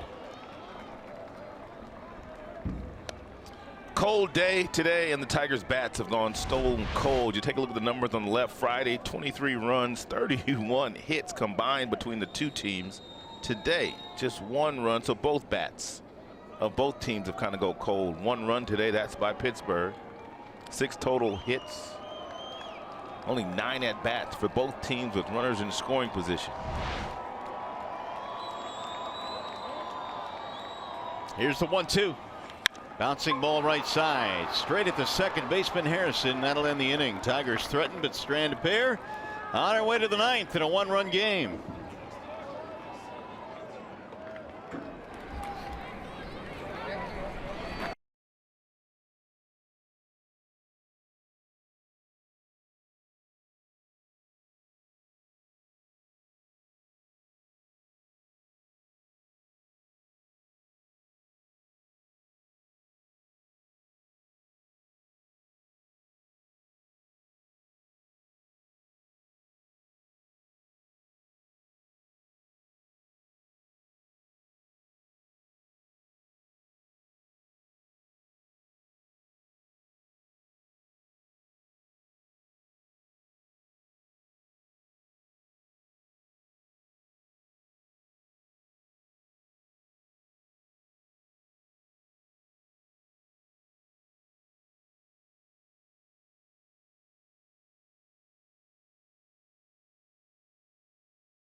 Update as we welcome you back to the Call Sam studio. You could make the case that the story today is pitching. The Tigers saw Trever Williams once last year. He was really good today around all those walks, but Mother Nature played a role in this one. If you're a hitter, you don't want to hit in these Absolutely conditions. not, Keats. It's a little tough, but you can't make that excuse, guys. Give Trevor Williams a lot of credit. He's made some quality pitches. I call it being effectively wild. He was erratic a little bit today, but he was able to get some big outs when he needed to. All right, on the post-game coverage, Tigers Live right after the game. You'll hear from the Tigers talk about Trevor Williams, and you'll hear from Michael Fullmer on the stuff he had on this day, on this Easter Sunday, as we rejoin Mario and Rod now, guys. All right, Jets, thanks. It is a Wallside Windows pitching change. It'll be Shane Green coming on now for the Tigers. And Shane Green pitched in 71 games last year, 67 2/3 innings. When the season ended, he was the Tigers' closer. And Ron Gardenhire told him in spring training early this year that he would have that same role in their bullpen. Green has the top of the Pirates lineup. It'll be Frazier, Harrison, and Polanco. Line to left field, a base hit. So Frazier is aboard as he serves one to Mikey Matuk. Last couple of days, I'm getting a look at Frazier, and you can see why he's leading off for Clint Hurdle. He's got a nice little bat. He can swing that stick. Well, he was 3 for 7 in the opener. He's on base 2 more times today. And now here is Harrison.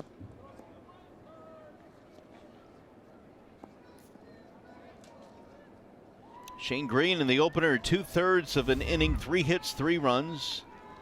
No walks, no strikeouts. 1 around, strike 1. Harrison 0 for 3, including a double play ball. And Shane Green has a fastball that will top out at about 95 miles an hour. He throws his slider about 27% of the time. He'll cut the fastball. He also has a curveball. He's a former starter.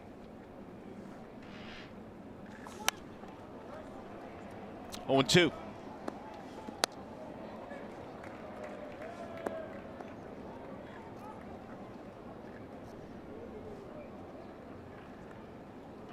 Game 2 in this doubleheader tonight at 6, right here in Fox Sports Detroit.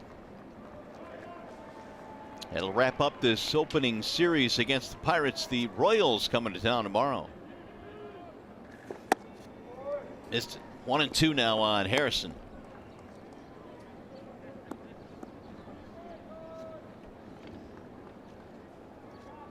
Green takes over after 8 sparkling innings from Michael Fullmer. And Harrison is already grounded into 1 double play today. Shane Green trying to hit the ball on the ground again, see if he can get him to ground into another one. Meanwhile, how good was Michael Fullmer today? 90 pitches to get through 8 innings. The only run, a walk in the first and a 1-out double, and that was it.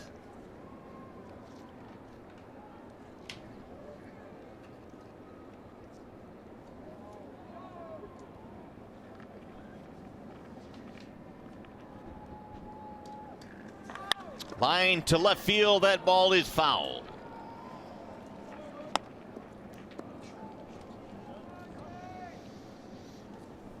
Don't forget to join us again this evening. Game 2 of the doubleheader. Tigers and Pirates finishing up their 3-game series. All game coverage begins at 6 right here on Fox Sports Detroit. Tigers and Pirates tonight at 6. And more than likely, we'll get a chance to see some of the younger players the Tigers have decided to bring north with them on the 25-man roster. You know, when you look at this doubleheader, I know we're only 1 game into the season, but you know, you size up series by series by series. The Tigers are hoping with Fullmer here in game 1 of this doubleheader, you get a victory, and then you can throw your subs out there in game 2, guys that are bench players that'll get an opportunity. You know, and we'll see what they can do. But the Tigers are going to need a rally here, down by a run in the 9th. But Ron Gardenhire is one of those managers that believes you do have to utilize your bench players to keep them fresh the entire season. And Tigers on the first game of the season, it came back several times, and hopefully they can do that in the bottom half of the 9th. Well, they're going to have the artillery that they need. They've got Cabrera, Castellanos, and Martinez. And if Miguel gets on, they've got some guys that have some speed that they can pinch run for Miggy. Ooh, where was it? Man. 3-2.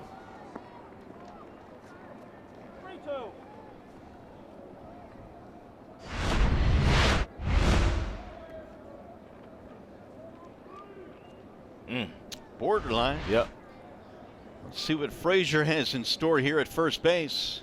He's on the move. Swing and a miss. Throw down to second, and the tag in time. A rolling slide at second by Frazier, and Hicks guns him down. You know, we didn't get a chance to see Hicks that much in the catching role last year because Mccann basically caught every day. But he threw the ball exceptionally well in spring training, Mario, and he's thrown a couple of bullets today. Well, he's getting an opportunity to play and certainly got his most lengthy opportunity last year for the Tigers. Tigers this year had, what, Brian Pena in camp. They had Saltalamacchia in camp. Yeah, they brought some veterans in there to vie for the backup position. Yeah, I think Hicks had a leg up on getting the opportunity this year because he was out of options, and he performed so well last year. The Tigers weren't going to run a risk in trying to send him down to the minors to allow another team to grab him. Here's Polanco. Michael Fullmer, another sterling effort today, hoping his team can come back with some runs. He looked like a #1 today, didn't he? He sure did. I mean, he was at times just rolling through. He had a 5-pitch inning in the middle of this game. In there, a strike on the outer edge, 1-1.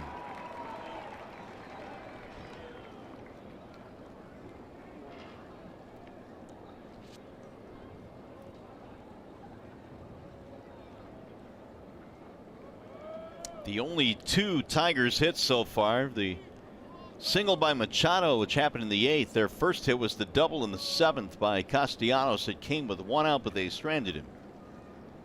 The 1-1.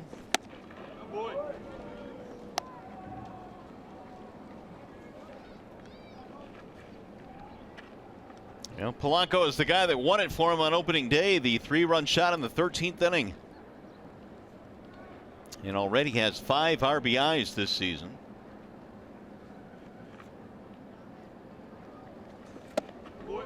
Three and 1.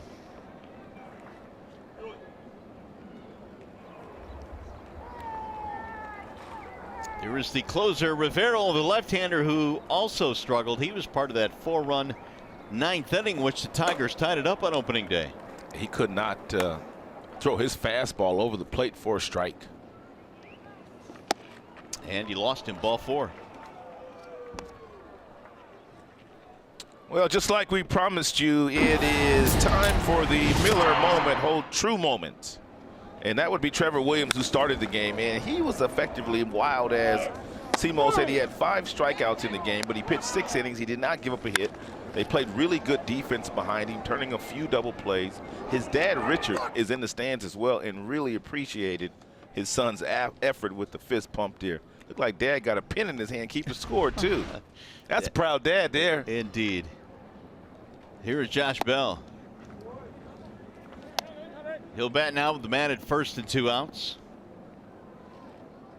You know, Dad Richard was diagnosed with cancer a couple of years ago and has since been in remission, so he is a great story, and he certainly had a great time watching his son pitch today. No doubt.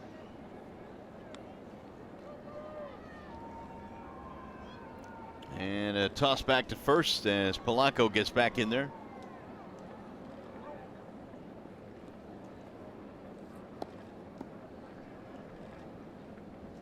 Bell with a double, and that was back in the 4th. He is 1 for 3.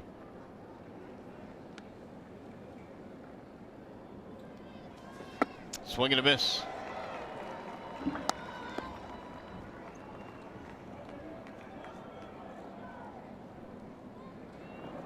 More action in the Tigers bullpen. Warwick Soppold heating up. And Green now is up to 18 pitches.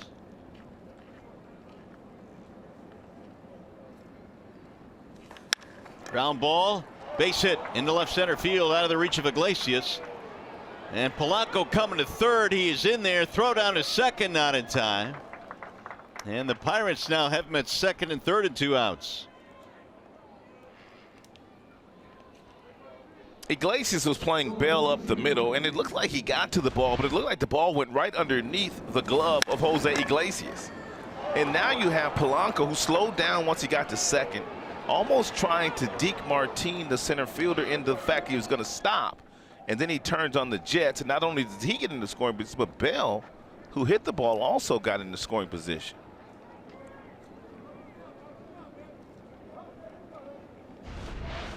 So the Pirates now a base hit away from getting some insurance runs. It'll be Corey Dickerson, who is 0 for 3, although he's lined out each of his last 2 at-bats. You got 2 outs here, and you got a left-handed Dickerson, who was an all-star last year in the batter's box. You might as well at least think about walking him. I know Ron Gardenhire's thought about that, especially with the right-hander Marte in the on-deck circle. Although Marte's a good player, I would think you'd want the righty-lefty matchup here. But then again, we could dig deeper into Green's numbers against lefties and righties. There's a lot of things that factor into the decisions at this level. And right now, at least the decision is pitched to Dickerson, although that first one missed way wide.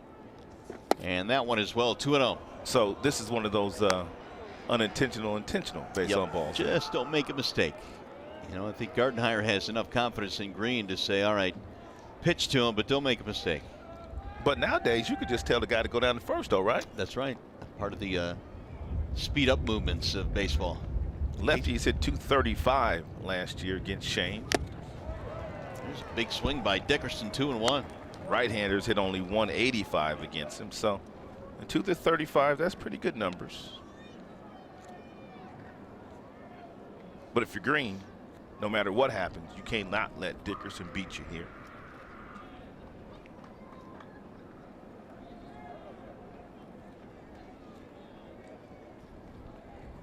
Two and 1 on Corey Dickerson. Line drive, and Miguel Cabrera with another great play on one hop, and he throws him out. That's his 3rd of the game. Miggy helping out with his glove here this afternoon. That could have been a couple of runs. Sprawling, Green covering. We go to the bottom of the 9th, and the Tigers had Cabrera, Castellanos, and Vmart coming up.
Tigers fans looking for an Easter comeback here this afternoon. We go to the bottom of the 9th in game 1 of the doubleheader, down by a run, and in a wall-side windows pitching change. It'll be the closer coming on now for the Pirates. That is Felipe Rivero. Rivero's got a big arm. Average fastball about 96, 97. He can get all the way up to 100 miles an hour. He throws the fastball 61% of the time. When not throwing that, he's got a slider. He also has a curveball and a changeup that he throws quite a bit to the right-handers. He's going to have to go right through the middle of the Tigers lineup. Miguel Cabrera is sitting on 462 career home runs. Only Pujols ahead of him among actives. Miggy, Castellanos, and Victor Martinez. First one is high and away. Rivero gave it up on opening day, a 4-run ninth inning. He retired the first batter he faced, and then things fell apart because he couldn't find the strike zone. Yeah, he had a tough time commanding the fastball, the two-seam fastball. And now 2-0.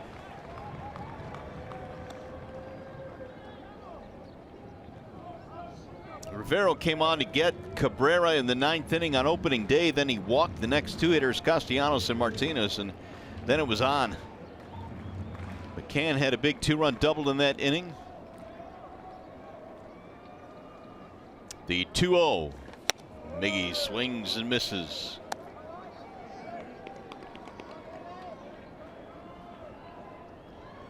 Cabrera today is 0 for 3, including a double play ball.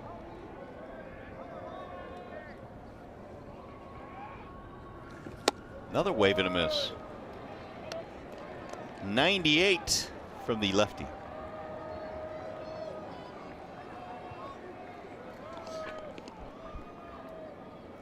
Rivero last year was death on lefties. They hit only .082 against him. Swinging a foul tip into the glove. He left the strike zone and struck out Cabrera. 98 up top. Awfully tough to catch up with.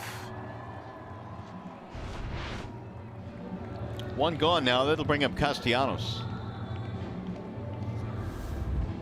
No left-handers on the horizon here for Rivero in this inning, so he's again going to have to go through the teeth of the Tigers lineup.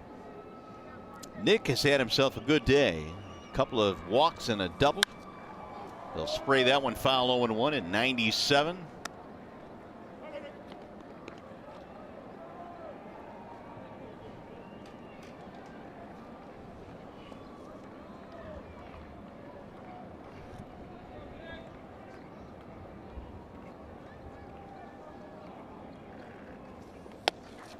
One ball, one strike.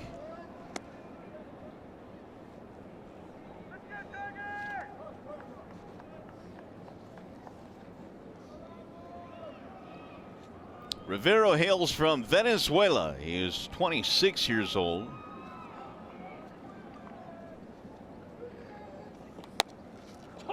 On the outer edge. I can't remember many left-handed pitchers that have had the ability to get to 100 miles an hour in baseball, really. I mean, I can't think of many. I mean, I know there's been some guys that get in the Chapman, mid to high 90s. Chapman's one for sure. Not many others. That is down the right field line, slicing foul. And we were talking about it the other day. Now, the guy Britton over in Baltimore's got a hard power sinker in the high 90s. Billy Wagner used to have a high 90s four-seam fastball. Steve Howe, Los Angeles Dodgers. Well, he'd been with Steve Howe was with a lot of different teams. Yeah. He used to have a really good arm from the left side.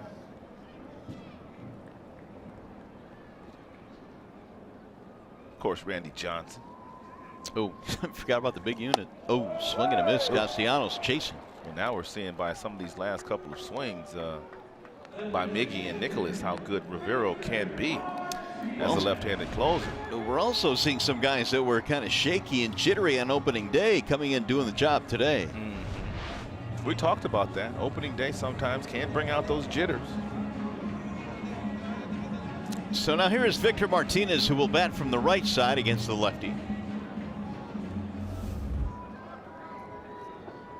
Pirates lead 1-0. We're in the bottom of the ninth. 2 outs, nobody on.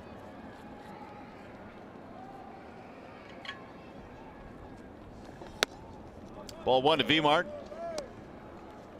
Rivero started his big league career with Washington in 2015 and 2016. And then it was dealt to the Pirates at the deadline in 2016. He's always had high strikeout numbers, whether it's the minor leagues or the major leagues. You often wonder why a team would trade away a guy that throws from the left side at triple digits, and you know, sometimes if you don't have the command, it doesn't matter. Right.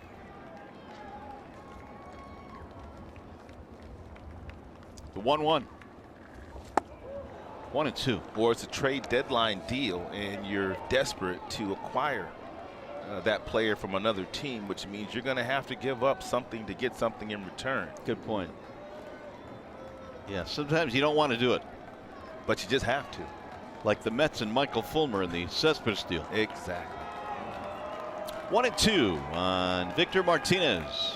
Swing and a miss. He struck him on, and Rivero strikes up the side to nail down the save. Game 1 goes to the Pirates. Now we send you to the Call Sam Studios. John Keating with Tigers Live postgame. All right, Mario, thank you. Well, the temperatures on this day were not for the hitters. It was good and frozen in this ballpark. From the Tigers' perspective, Michael Fullmer's slider was sensational. The Tigers played solidly behind him. There just wasn't enough offense. Coming up on Tigers Live, the postgame thoughts of Ron Gardenhire and Michael Fullmer and others. Frank Monroe and myself in a moment.